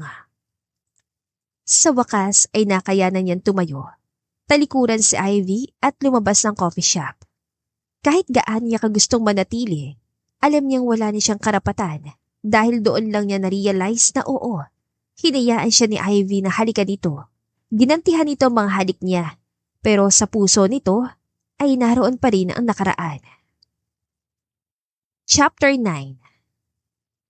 Sumandal si Nate sa pinto ng kanyang kotse habang hawak ang susi nito. Handa na siyang umalis pero natigilan siya na makita niya si Ivy sa may parking lot. Nakaupo sa bench sa ilalim ng puno, humihikbi. Mahigpit ang pagkakahawak nito sa cellphone na para bang gusto nito yung basagin. Huwag mo lalapitan, Nate. Bulong niya sa sarili. Wala kang dapat pakialam sa kanya. Pero kahit anong pigil ay may sariling utak ang kanyang mga paa at napansin na lang niya na naroon na siya sa harap nito. Ivy. Nate, anong ginagawa mo dito? Mahina nitong tanong matapos mabilis na pahira ng mga luha. Ano nangyari? Wala. Allergies lang, wala to. Naupo siya sa tabi nito at atubiling hinimas sa likod para pakalmahin ito. Come on, Ivy. Tinawagan niya ako. Nagsimulang manginig ang mga labi nito. Sinubukan nitong ngumiti pero hindi nito kinaya. Ni Robin? Tumango si Ivy. Sabi niya, mahal pa rin niya ako. Nababalikan niya ako. Nangako siya na iiwan niya yung girlfriend niya para sa akin. At ako naman tong si tanga. Naniwala ako agad. Pero hanggang ngayon, sila pa rin. Nakita ko sila kanina. Nagsinungaling na naman siya sa akin. Napapikit siya. Hindi lang siya nasasaktan para kay Ivy, kundi para din sa sarili. Dahil kahit ilang beses sa itong sinaktan ni Robin, paulit-ulit pa rin itong bumabalik sa lalaki. Ivy, hanggang kailan mo ba siya hayaan na ganyanin ka? Hindi ko alam, Nate. I hate myself for this. And I hate him. Gusto kong iparamdam sa kanya yung sakit na binibigay niya sa akin. Kung pwede lang. Na magsimula na namang umiyak si Ivy, ay hindi niya napigilang yakapin ito. Kung papayag ka, kung gusto mong pagsisihan niya lahat ng ginawa niya sa'yo, nandito ako, tutulungan kita. Gusto mong magsisi siya dahil hindi ikaw ang pinili niya at hindi ka niya pinahalagahan? Handa akong tulungan ka, Ivy. Paano? Tanong nito sabay tingin sa kanya. Be with me again. Titig na titig niyan sabi. Well, kung gusto mo siyang pagselosin, gantihan, maging tayo ulit. I mean yung fake na tayo, sa harap niya, tulad ng dati. Nate. Seryoso ko, Ivy. Handa akong gawin yun. Kahit masakit para sa akin. Hindi ko kasi kaya makita kang ganyan. Umiling si Ivy. Pero unfair yun para sa'yo. Pagkatapos ng lahat na nangyari, nang ginawa ko sa'yo. Ngumiti siya. Wala na sa akin yun. Kung ito lang ang paraan para maging okay ka at mabawasan kahit konti ang sakit na nararamdaman mo, tatanggapin ko. Matagal siyang tinignan ni Ivy na parang sinisigurado kung totoo ang sinasabi niya. Sigurado ka ba dito? Siguradong sigurado. So, bayag ka? Okay. Napabuntong hininga siya at saka ngumiti. Good. Simula ngayon. Hindi ka naiiyak dahil sa lalaking yun, babe. Nakaakbay si Nate kay Ivy habang nagtatawanan silang dalawa. Hindi niya alam kung dahil ba sa wine o dahil talagang magaling na silang parehong magkunwari ni Nate. Pero parang napakagaan ng gabing yun. Si Nate ang pumili ng jazz restaurant na yun dahil perfect daw yun para sa kanilang fake date. Pero alam naman talaga ni Ivy ang dahilan kung bakit naroon sila na gabing yun. Si Robin. Nakaupo ito sa kabilang mesa, kasama ang girlfriend nito. See? Mission accomplished. Hindi na siya makakain na maayos. Baka marinig tayo. Bulong niya na nagpangiti kay Nate. Hinawakan pa nito ang kanyang kamay. So, are you good? Yes, thank you. Really, Nate, thank you dito. Hindi ko alam kung paano hanggang ngayon. Nariyan ka pa rin, tinutulungan ako. Gusto mo ba talaga malaman kung bakit? Well, obvious naman ang sagot, Ivy. Ayaw mo lang talaga sigurong bigyan ng pansin. Yumuko siya para itago ang ngiti pero sa gilid ng kanyang mga mata ay kita niya si Robin na hindi mapakali at mamula-mula na mukha dahil sa kakainom ng beer. Namimiss ka na nga pala ni Lolo at sina Mama. Tinatanong ka pa rin nila kahit alam nilang wala na tayo. Ikaw kasi eh. Biro ni Nate. Miss ko na rin sila. Especially Lolo Benj. Miss ko na yung luto niya and yung chess games and of course, yung kwentuhan namin. Bisita ka minsan. Nanlaki ang mga mata ni Nate. Pwede? I'm sure matutuwa si Lolo kapag nakita ka. Kinapitan ni Nate ang dibdib na para bang aatakihin sa puso. Wala naman itong ibig sabihin, Naalala mo nung first time tayo nakita? Yung video call with Lolo? Ito nagsimula lahat, di ba? Alam mo ngayon, kapag naiisip ko yun, feeling ko, we started on the wrong foot. Nagsimula kasi tayo sa pagkukunwari, sa kasinungalingan. What if sa ibang paraan tayo nagkakilala?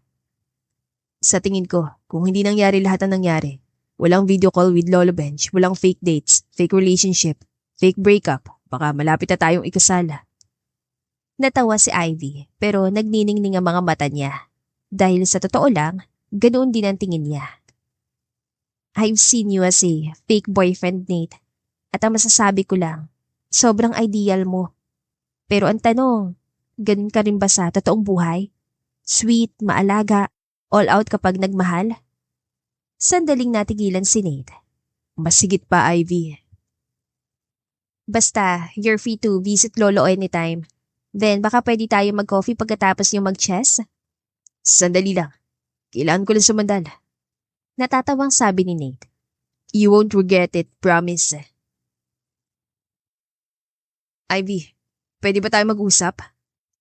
Natigilan si Ivy at kapwa sila napaangat ng tingin. Na makita kung sino yon ay agad siyang inakbayan ni Nate. Ivy, please, kahit sandali lang. May kailangan lang ako sabihin. Unti-unti na nagtinginan ng mga customer sa kanila kaya tumayo na si Ivy para pigilan ang dating kasintahan. Robin, please, bumalik ka na sa mesa niyo ng girlfriend mo. Pero nang tapunan niya ng tingin ng upuan na Robin, ay wala na doon ang kasama nitong babae kanina. Sabi ko, mag-uusap tayo, Ivy. Halika na. Ulit ito. Akma na nitong hahablutin ang braso niya nang pigilan yun ni Nate. Bro, kapag sinabi niyang hindi pwede, huwag mo nang ipilit. Lalong namula ang mukha ni Robin at umigting ang panga nito. Huwag kang makialam dito pare, hindi ka kasali dito. Anong sabi mo? Teka, sa pagkakaalam ko, ex ka ni Ivy, right? At ako ang present boyfriend niya, kaya boyfriend? Ha! Humalakhak ito. Ako ang mahal ni Ivy, wala siyang ibang kayang mahalin, ako lang. Si Nate naman na natawa. Lasing ka na bro, kung ano-ano na yung sinasabi mo. Pwede bang tumabi-tabi ka kung ayaw mo masaktan? Nagkatinginan ng dalawa, kapwa tila naghahamon. Humakbang palapit si Robin hanggang sa halos magkadikit na sila ni Nate. Doon nga tayo sa labas mag-usap, lalaki sa lalaki. Galita-galita sabi ni Robin. Sige, akala mo uurungan kita. Pero agad na pumagitna si Ivy para pigilan ng dalawa. Hinawakan niyang braso ni Nate para ilayo ito kay Robin. Pwede bang tumigil na kayo? Nakakahiya sa mga tao. Robin, please, umalis ka na. Nate, let's go. Umuwi na tayo. Ivy, sasama ka ba sa akin o kailangan pa kitang hilahin palabas? Mabilis na hinawakan nito ang braso ni Ivy na agad namang hinila palayo ni Nate. Huwag mo siya mahawak-hawakan na. Girlfriend ko na siya at wala ka na magagawa. Girlfriend mo?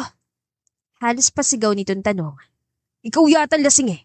Ivy, sabi mo nga sa lalaking to kung sino talaga mahal mo. Napapikit si Ivy at yumuko. Hindi niya alam kung paano aalisin ang sarili sa ganoong gulo. Pero bago pa siya makapagsalita, bigla na lang umabante si Nate palapit kay Robin. Last warning bro, umalis ka na. Pero muli lang hinila ni Robin si Ivy. Mas marahas kaysa dati na halos ikatumba nito at doon sumabog si Nate. Sa isang iglap, dumapo ang kamao nito sa panga ni Robin na agad na nagpabagsak dito at nagpadugo sa labi. Napalingon ng mga tao at maging ang jazz band ay napahinto sa pagtugtog. Sira ulo ka ba? Pinilit tumayo ni Robin pero dahil sa pagkahilo ay hindi nito magawa. Sinabihan na kita kanina na huwag mong hahawakan ng girlfriend ko. Hindi ka nakinig. Nate, please, tama na, umalis na tayo.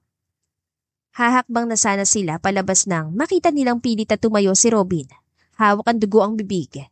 Mabilis naman naglapitan ng mga gwardya para pigilan ito nang akma pa itong susugod sa kanila. Pero bago pa ito mahila palayo, ay may pahawol pa itong banta. Alam mo Ivy, kung binigyan mo lang sana ako ng pagkakataon, di sana hindi nahantong sa ganito eh. Pero wala, mas gusto yata talaga yung kasama mo na may iskandalo. Pwede ba, layuan mo na si Ivy, hindi ka na niya kailangan. Sige na security, ilabas nyo na yan please. Sa halip na magalit ay natawa pa si Robin. Ano sa tingin mo sa sarili mo, bayani ha? Mr. Nathaniel Tantoco. Ano nga ba talagang balak mo kay Ivy ha? Habang buhay na itago sa kanyang totoo? Teka, anong totoo? Tinignan ni Ivy si Nate na noon ay nakakunutan noo. Nate? Ivy, kilala mo ba talaga yung kasama mo? Yung boyfriend mo? Siyempre hindi. Dahil kung alam mo totoo, for sure, hindi mo siya kasama ngayon. Umiling-iling si Nate. Come on bro, alam ni Ivy ang lahat na ako may-ari ng Tantoco Towers na-engage ka na? Sinabi mo ba sa kanya na engage ka na? Napanganga si Nate. Ganon din si Ivy. Robin, ano ba yung sinasabi mo? Gumagawa ka na naman ba ng kwento? Bakit hindi yan si Tantoco tanungin mo? Alam mo Ivy, simula nang malaman kong totoo, sasabihin ko naman talaga dapat sa'yo agad eh. Pero natakot ako eh. Tantoco yung walang hiyang yan. At kapag nalaman niya na ako nagbunyag sa'yo ng sekreto niya, patay ako, di ba? Kaya pinili kong manahimik, Ivy. Kaya lang, hindi naman pwedeng hayaan ko na lang na loko-lokohin ka ng lalaking yan. Sa buong litanya ni Robin ay kay Nate lang nakatuon ang atensyon ni Ivy. Engaged? Nate, anong sinasabi niya? Wait, Ivy, hindi. Ano, hindi totoo? Huwag mo nang itanggi na Tanyel. Wala na eh. Huli ka na. Pahabol pa nitong sigaw habang hinihila ito palayo. Ramdam ni Ivy ang panginginig ng katawan. Hinawakan niyang ulo dahil sa gulan. Sabihin mo sa akin na hindi totoo ang sinasabi niya, Nate. Please. Mariing-iling naman ang naitugon ni Nate. Ivy, hindi ko sadyang. So, totoo nga. Shit naman, Nate. Hindi ko alam kung saan ako mas magagalit. Sa fact na niloko mo ko simula't simula o hinayaan ko sarili ko ma-inlove sa'yo. Ivy, let me explain please. Grabe. May galit siguro sa akin ng Diyos, no? Talaga naman kung kailan nakala ko okay na lahat, na natagpuan ko na lalaking handa kong paglaanan ulit ang puso ko. Ganito pa mangyayari. Nagtagpo ang kanilang mga mata at sa mga oras na yon, hindi maintindihan ni Ivy kung bakit sa halip na sakit, ay galit lang ang nararamdaman niya para dito. Chapter 10. Tahimik ang buong opisina ni Ivy ng araw na yon, at kahit gabi na ay lubog na lubog pa rin siya sa trabaho. Hindi dahil sa kailangan, kundi dahil sa gusto niya. Ilang araw nang tahimik ang buhay niya dahil hindi na niya pinayagan pang muling makapasok ang kahit na sino, lalo na si Nate. Kaya naman laking gulat niya nang biglang bumukas ang pinto ng kanyang opisina dahil wala siyang inaasahang sino mang bisita ng araw na yon. You are Ivy Eugenio, right? At sino ka? At paano ka nakapasok dito? Kunot noon yan tanong sa matangkad at eleganting babae na nasa harap niya. Tinignan siya nito mula ulo hanggang paa. Oh, so hindi mo pala talaga ako kilala. Well, let me introduce myself. Ako lang naman ang fiancé ni Nathaniel. Tanto ko. Alam mo bang ibig sabihin ng fiancé? Well, sasabihin ko sa'yo. Fiancé, ibig sabihin, ikakasal siya sa akin. Biglang umakyat ang dugo niya sa ulo. Pero sa halip na salubungin ng galit ng kaharap, ay pinakalma niya ang sarili. Una, alam kong ibig sabihin ng fiancé. At pangalawa, wala akong pakialam kung sino ka man kaya pwede ba lumabas ka na ng opisina ko? Nanlaki ang mga mata nito, hindi may kakailang nagulat. Wala kang pakialam? Huh, hindi ba ikaw yung babae ni Nathaniel? Babae ni Nathaniel?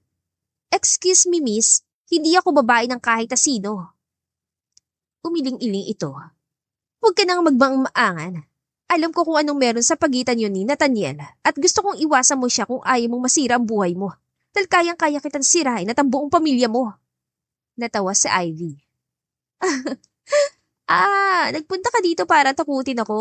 Sa tingin mo ba, masisindak mo ko? Nako, sorry miss ha. Uulitin ko. Wala akong pakialam. Aba din. Alam mo, sa dami ng napagdaanan ko, sa dami ng kasinungalingan at ang sakit na dinanas ko sa buong buhay ko, wala na akong kinakatakutan. Hindi ako natatakot kay Nathaniel, sa'yo o kahit kanino. At kung gustong-gusto mo si Nathaniel at gusto mo siyang pakasalan, well, congratulations at good luck. How dare you talk to me like that? Hindi mo talaga ako kilala, no? Hindi mo ba alam na my family came from a very powerful political clan? Senador ang papa ko, alam mo ba? Ang mom ko is a congresswoman. Ang sister ko is a mayor. And my brother naman is, mukha ba ako may pakialam sa family tree niyo, miss? My God, kahit sino ka pa, kahit kamag-anak mo pang presidente, wala akong pakialam. Talaga namang. Please, miss, ayoko na ng gulo.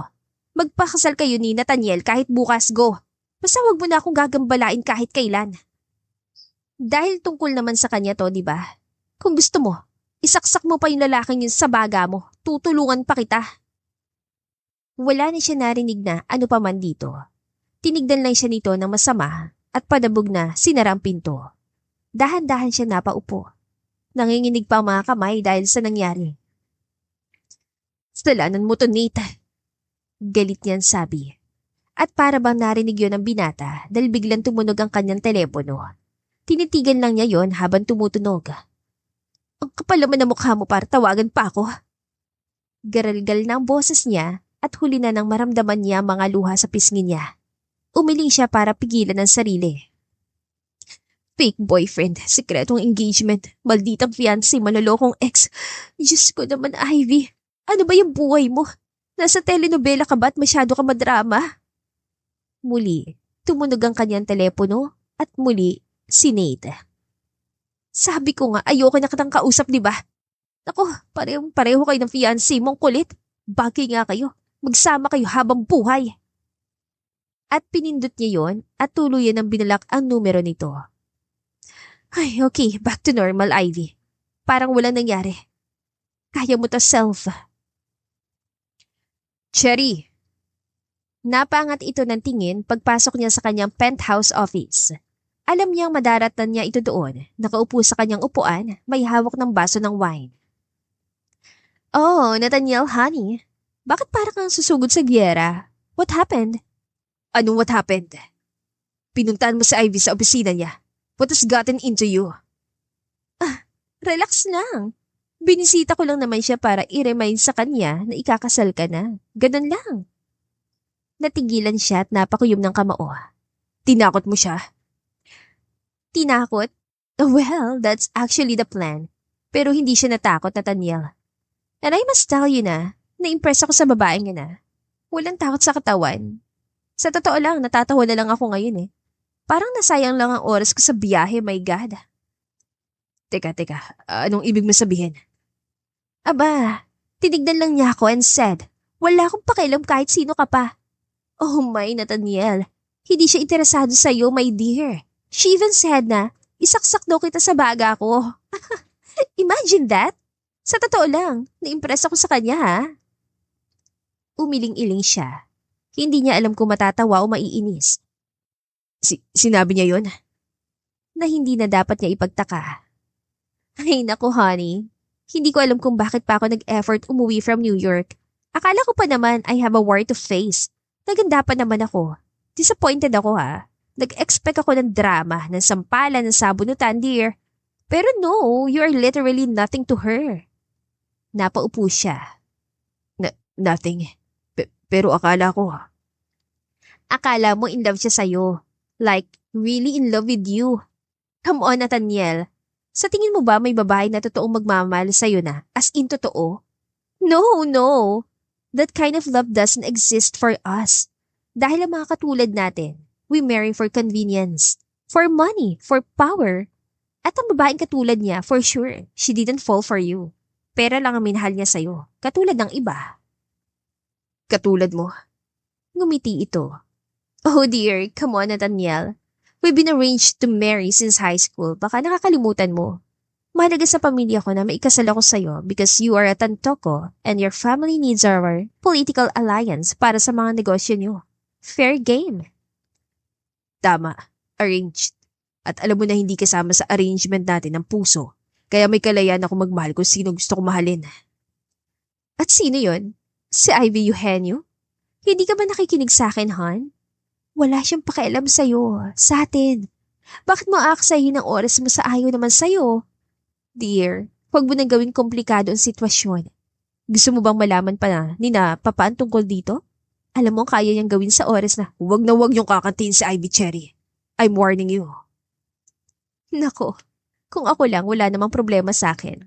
Clearly, hindi ko siya kaagaw sa'yo. Pero ikaw ang may problema kung itutuloy mo yung kabaliwan mo sa babaeng yon. Once na malaman ito ni Papa, sira ang buhay niya at ng buo niyang pamilya. Chapter 11. Hindi natuloy ni Ivy ang paghakbang pababa ng hagda nang makita niya si Nathan nakaupo sa sala. Bigla itong tumayo pagkakita sa kanya. Ivy. Anong ginagawa mo dito? Paano ka nakapasok? Si Lolo Bench. Pinapasok niya ako. Dito na raw kita hintayin. Wala na siya nagawa kaya lumapit siya dito kahit labag sa kanyang kalooban. Ano pa bang gusto mo? May mga sekreto ka pa bang dapat ko malaman? Malamig niyang tanong. Ivy, gusto ko lang na pakinggan mo ko. Kahit hindi ka magsalita, basta pakinggan mo lang ako. Ay, fine. 5 minutes. Ang totoo, sa simula, pumayag ako sa pagiging fake boyfriend mo just for fun. Bored ako. Kailangan ko ng kaunting excitement. Ang dami kong problema. Pero totoong interesado na ako sa iyo, Ivy. Totoong tinanong ko si Trish tungkol sa iyo noon.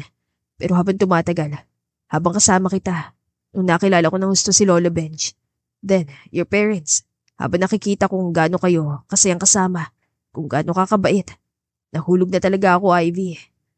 Araw-araw, ikaw na lang iniisip ko. Laging gusto na kita nakikita.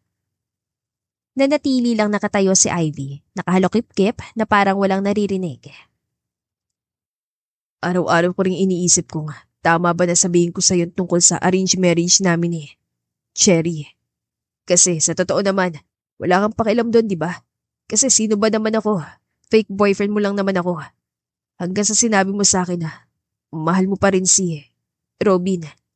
So mas lalong nawala na ng dahilan para ipagtapat ko pa sa'yo tungkol doon. Handa na akong kalimutan na lang ang lahat, Ivy. Pero nung nakita kita sa parking lot na umiiyak, nasabi ko sa sarili ko na hindi ko pala kaya. I still care about you. So much. Kaya kahit alam kong mali, tinulungan kita para gantihan si Robin. At mula doon, plano kong gawin ang lahat para mahalin mo ng totoo. Aaminin ko, plano ko talaga ligawan ka. Yung totoong ligaw, yung formal. Kaya hindi mo alam kung gaano ko kasaya nun nung sinabi mo sa akin na willing ka magsimula tayo ulit. At this time, wala nang sikreto. I was about to confess everything, Ivy. Pero naunahan ako ni Robin. Tapos ka na ba? Ivy. Pwede ka nang umalis, Nate. Kung wala ka nang sasabihin, umalis ka na. I love you, Ivy. Please, let me love you. For real. Sa simula ay tahimik lang si Ivy. Nakapikit, umiiling. Hindi mo pa rin ba naiintindihan, Nate? Kahit ano pang paliwanag ang gawin mo, wala na. So, mahal mo ko. Pagkatapos ano? Mahal mo rin ba ako? Yun ang gusto kong malaman, Ivy. Bakit pa? Para ano pa? Dahil kailangan ko malaman kung tama ba naging desisyon ko na hindi ituloy ang arranged engagement ko kay Cherry. Hindi natuloy? Nauutal niyang tanong. Bakit? Dahil sa'yo, ikaw ang gusto kong pakasalan. Pero umiling si Ivy. Totoong buhay ito, Nate. Hindi teleserye. Hindi mo ba naisip kung anong consequence niyang desisyon mo? Nagbanta ang fiancé mo, Nate. Sisirain niya ako at ang pamilya ko. Sa tingin mo ba, pipiliin pa rin kita kapalit ang buhay ng mga mahal ko? Kahit gaano pa kita kamahal, hindi ko kayang… Teka, so mahal mo nga ako. Umiling-iling siya. Hindi yun ang punto, Nate. Hindi sapat yun para… Sapat na yun para sa akin, Ivy. Sa wakas, nagkaroon ng lakas ng loob si Nate na lapitan siya. Hinawakan agad dito ang kanyang mga kamay at pinisil-pisil yun. Matagal ko nang pinaplano to. Alam kong darating ang araw na kailangan ko mamili sa pamilya ko at sa taong mahal ko. And Ivy, ikaw ang pinili ko. Kaya kong iwan ang lahat para sa'yo. Wala akong pakialam sa lahat. Ikaw lang mahalaga sa akin. Mukha nga. Wala kang pakialam sa lahat. Wala ka rin pakialam kung masira ang buhay namin, ganun ba? Sa tingin mo ba hayaan ko mangyari yun? Pilit niyang pinigilan ng luha. Anong magagawa mo? Sige nga. Kung pipiliin mo ako at iiwan mo lahat, mawawala ang lahat sa'yo. Ang pera mo, ang pamilya mo, ang buhay mo. Walang matitira sa'yo, Nate. Ikaw, Ivy. Mabilis sa putol ni Nate. At ikaw lang ang kailangan ko. Kaya ko magsimula ulit mula sa baba. Bumuo ulit ang panibagong buhay. Pero Ivy, hindi ko yun magagawa kung wala ka. Paano si Cherry? Ang banta niyang… Ako ang bahala, Ivy. Alam kong wala ka ng tiwala sa akin pero please, kahit ngayon lang magtiwala ka. Aayusin ko ang lahat. Nate, please. Pabulong niyang sabi sa pagitan ng paghagulgol. Huwag mo kong gawin dahilan para sirain ang lahat ng meron ka. Hindi ako karapat-dapat. Shh, huwag mo sabihin yan. You are worth everything, Ivy. Kahit ipanganak ako ulit at mangyari ulit to, wala akong babaguhin. Ikaw nang pinili ko, Ivy. Wala nang arranged engagement, wala nang politika, wala yaman. Ikaw lang at ako. Baliw ka ba? Sa'yo, sobra. Nakuha pa nitong umiti. Paano kung ayoko? Pinahid din Nate ang luha sa kanyang pisngi at tinignan siya nito. E di babalik ako bukas at sa susunod na araw at sa susunod pa hanggang sa tanggapin mo ako ulit. Chapter 12. Nakaharap si Nate sa malawak na opisina ng kanyang ama. Kitang-kita sa likod ng floor-to-ceiling window ang napakagandang takip-silim at ang buong syudad. Hawak niyang envelope na naglalaman ng resignation letter bilang head ng board ng kumpanya, kasama ang mga dokumento ng liquidation ng ilang assets na siya mismo nagdesisyon. Ano na naman to, Nathaniel? Panibagong stunt? Noong nakaraan, nabalitaan ko na lagi kang may kasakasama babae sa coffee shop na halos mapabaya mo ng trabaho mo. Tapos ito, alam mo bang pinapaya mong pangalan ng pamilya sa mga kaibigan at investors natin? Iyon ang malamig na bungad sa kanya ng kanyang ama pagpasok pa lamang niya sa opisina. Hindi to stunt, Dad. Ingrato! Alam mo ba kung anong itinatapon mo? Dugo mo ang nananalaytay sa kumpanyang ito, Nathaniel. Really, Dad? Dahil hindi ganyan ang sinasabi mo sa akin nun. Lahat ng to, sa'yo lang, di ba? At lagi lang naman akong parang extension mo at kahit kailan, hindi ako nagkaroon ng sarili kong desisyon. Dahil anak lang kita. Singhal na matanda. Anak, hindi ganun ang tingin ko. Sa tinagal-tagal, puppet nyo lang naman ako, di ba, Dad? I'm sorry, pero tapos na ako maging puppet nyo. Nanlaki ang mga mata ni Don Ramon, na para bang hindi pa sanay sa mga ganong paraan ng pagsagot niya. Puppet? Lahat ang meron ka, lahat ang kinatatayuan mo, dahil sa pangalang tanto ko. Napangiti si Nate. Isang mapait na ngiti. Eh di kunin nyo lahat. Bawiin yung pangalan ko, ang pera. Lahat ang meron ako na sa tingin nyo ay galing sa inyo. Dahil hindi ko naman kailangan ng mga yan. At hindi nyo na ako kayang kontrolin dahil dyan. Isang matalim na tingin ang tinugon ng kanyang ama. At bakit mo ginagawa to, Nathaniel? Dahil lang sa isang babae. Sino ba yung babae na yun para magkaganyan ka? Wala naman siya may pagmamalaki, hindi ba? Isang website developer ng isang kumpanya na ni hindi ko pa naririnig ang pangalan. Anong may tutulong niya sa pamilya natin? Wala, hindi ba? Sisirain ka lang na babaeng yan. No, Dad. Actually, she saved me. Huminga siya ng malalim. Sa tinagal-tagal, ngayon na lang ulit siya nakaramdam ng ganong klaseng bigat sa dibdib. Siguro nga wala siyang may pagmamalaki. Wala siyang apelyido tulad ng sa atin, pero siyang pinipili ko, Dad. Dahil siya lang ang nagparamdam sa akin na mapahalagan kahit wala akong kahit na ano. Pwede niyong tanggalin sa akin lahat, pero hindi niyo maialis sa akin ang karapatan kong mamili. At siyang pinipili ko. Sinayang mo kasunduan natin sa pamilya Ortega. Hindi lang para sa iyong kasal na yun, Nathaniel. Para yun sa pangalan natin, sa negosyo, sa kinabukasan na lahat. At anong kapalit? May kulong ako sa kasal na walang pagmamahal. Hindi ako hayop na pwede yung itali sa kontrata. Kung makapagsalita ka parang ikaw lang nakaranas ng ganyan na. Hindi mo ba naisip na kaya magtagumpay yung pamilya natin ay dahil sa pakikipagkasundo sa mga pamilyang may sinabi sa lipunan? Ang kuya mo, ang ate mo, at kayo. Akala niyo ba hindi ko alam na marriage for convenience lang din kayo ni Mama? At kailanman, walang pag-ibig na namagitan sa inyo. Kahit kailan. Natututunan ng pagmamahal, anak. Sa mga tulad natin, mas mahalaga matibay na alyansa. Ang kasal niyo ni Cherry ang kayo ba? Natutunan niyo mahalin si Mama. Hindi, di ba? Huminga siya ng malalim bago nagpatuloy. Matagal ko nang alaman tungkol sa inyo ni Ninang Amor, Dad. She's your first love, di ba? At kinuha niyo siyang staff sa opisina dahil hindi niyo kayang mawali sa totoong mahal niyo. Shut up, Nathaniel! Nagbaba siya ng tingin. Hindi na dapat niya sinabi yun, pero hindi niya napigilan ng sarili dahil sa galit. Sorry, Dad. Pero hindi na magbabagong isip ko. Paano si Cherry? Hindi mo ba naisip kung anong nararamdaman niya? You've been together since high school. Mahal na mahal ka niya tapos hindi niya ako mahal, Dad. She never did. Anong ibig mo sabihin? Yes, Dad. Sa totoo lang, nagpasalamat pa siya sa akin. Narinig mo yun, Dad? She's thankful. Dahil kagaya ko, matagal na siya nagtitiis sa kasunduan to. And she wanted out. Imposible! Malakas sa tanggi ni Don Ramon, pero halata sa mukha nito ang pagkatalo. I know, Cherry. Hindi niya kayang gawin yon. Unless she had already found someone she actually loves. Ano? Yes, Dad. Tumango si Nate at tinignan ng diretso ang ama.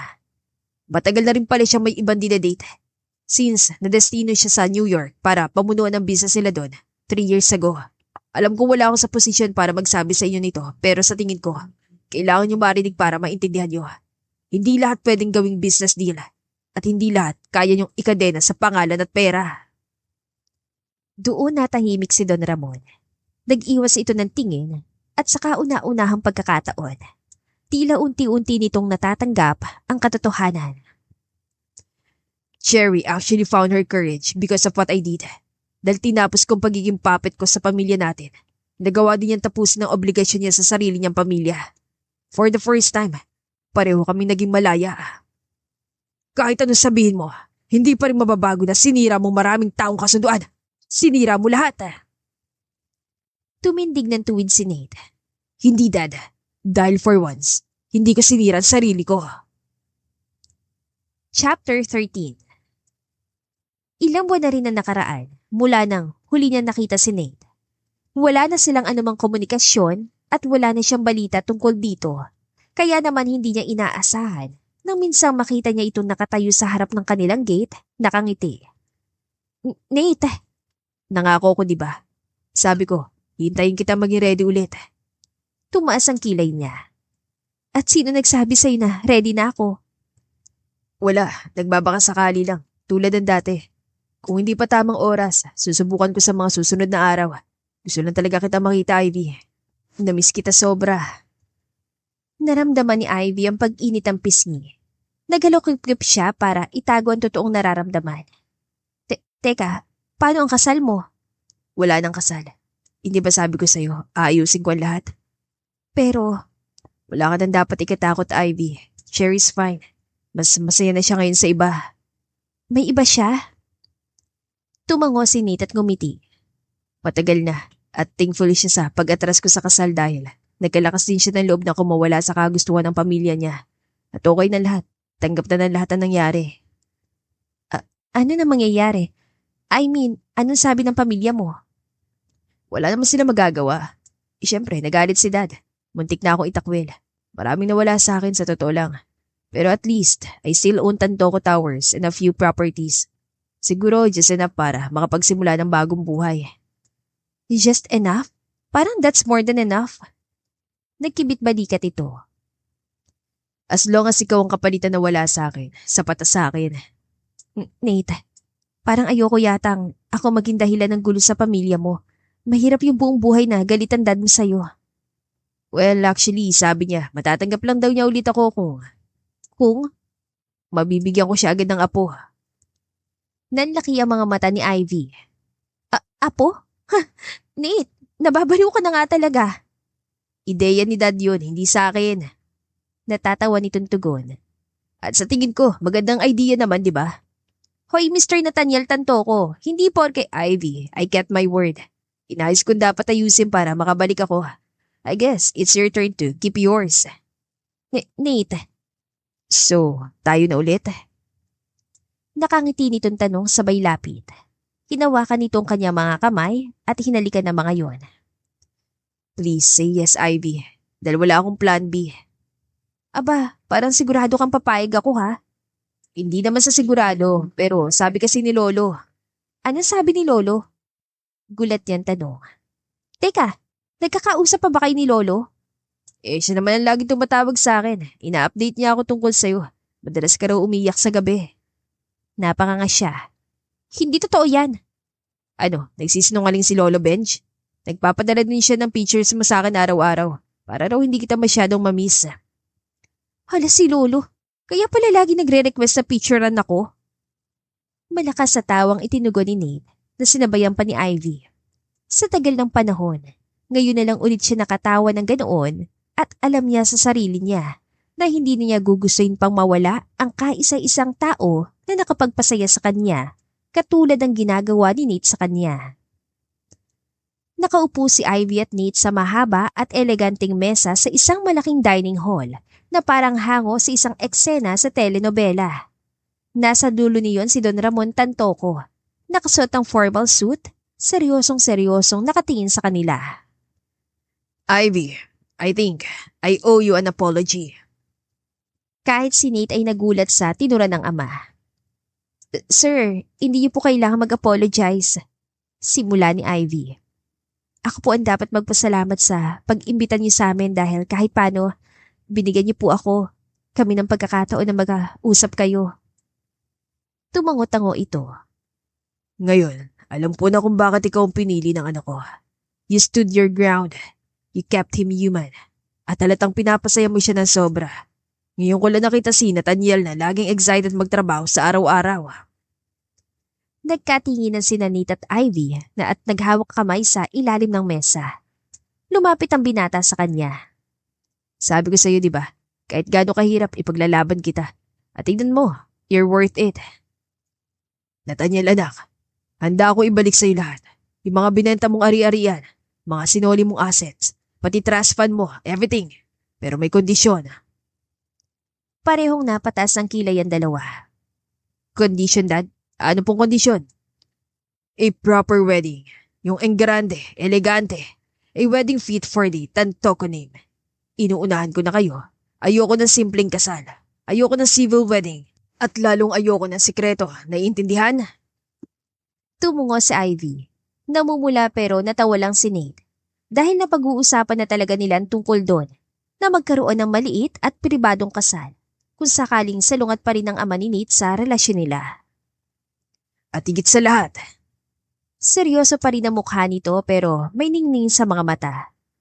Gusto ko ng apo, Nathaniel. Bigyan mo na ako ng apo as soon as possible. Apo, sir?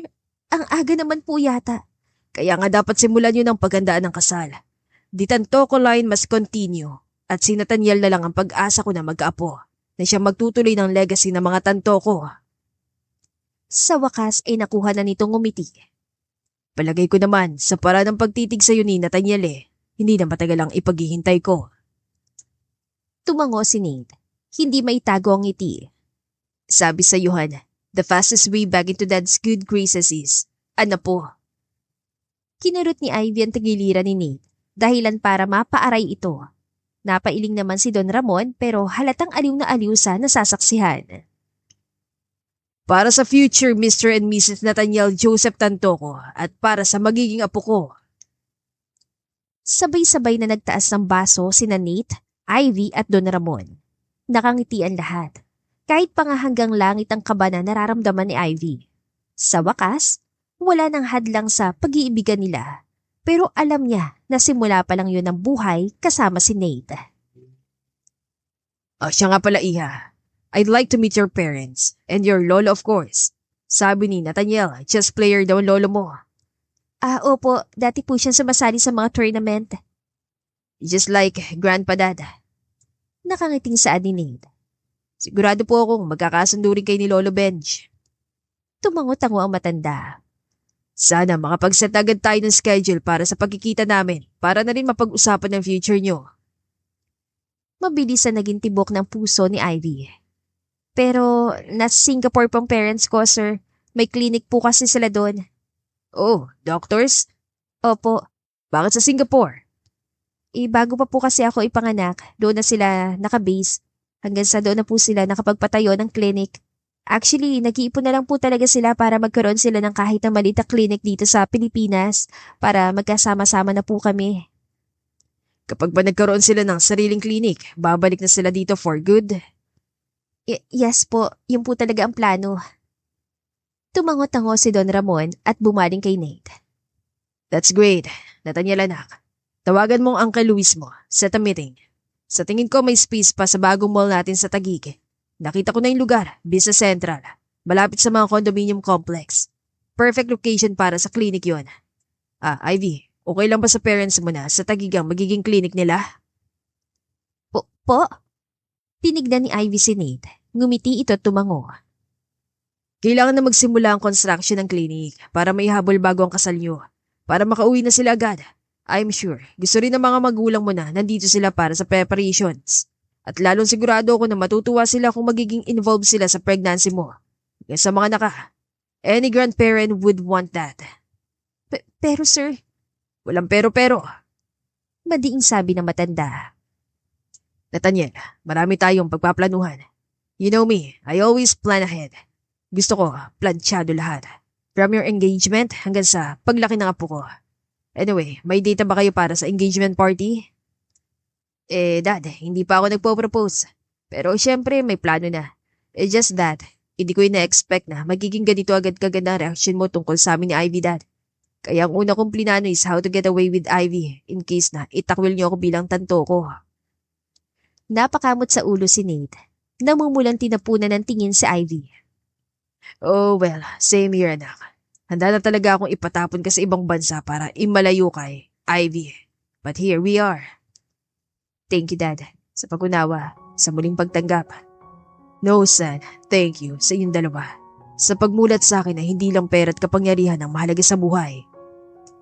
Kahit nakangiti, hindi napigilan ni Ivy na mapaluha. Hinaplos ni Nate ang kanyang balikat bago siya nito tamna ng magaang halik sa noo. Sa lahat ng napagdaanan natin, lahat ng pagkukunwari, kahit nagsimula tayo sa fake relationship, naging maayos pa rin ang lahat para sa atin sa huli. Tama ka, Nate. From fake to faith. Finally. At dito na po nagtatapos ang ating kwentong pag-ibig. Maraming salamat po sa pakikinig. To God be the highest glory. Hanggang sa muli. Paalam!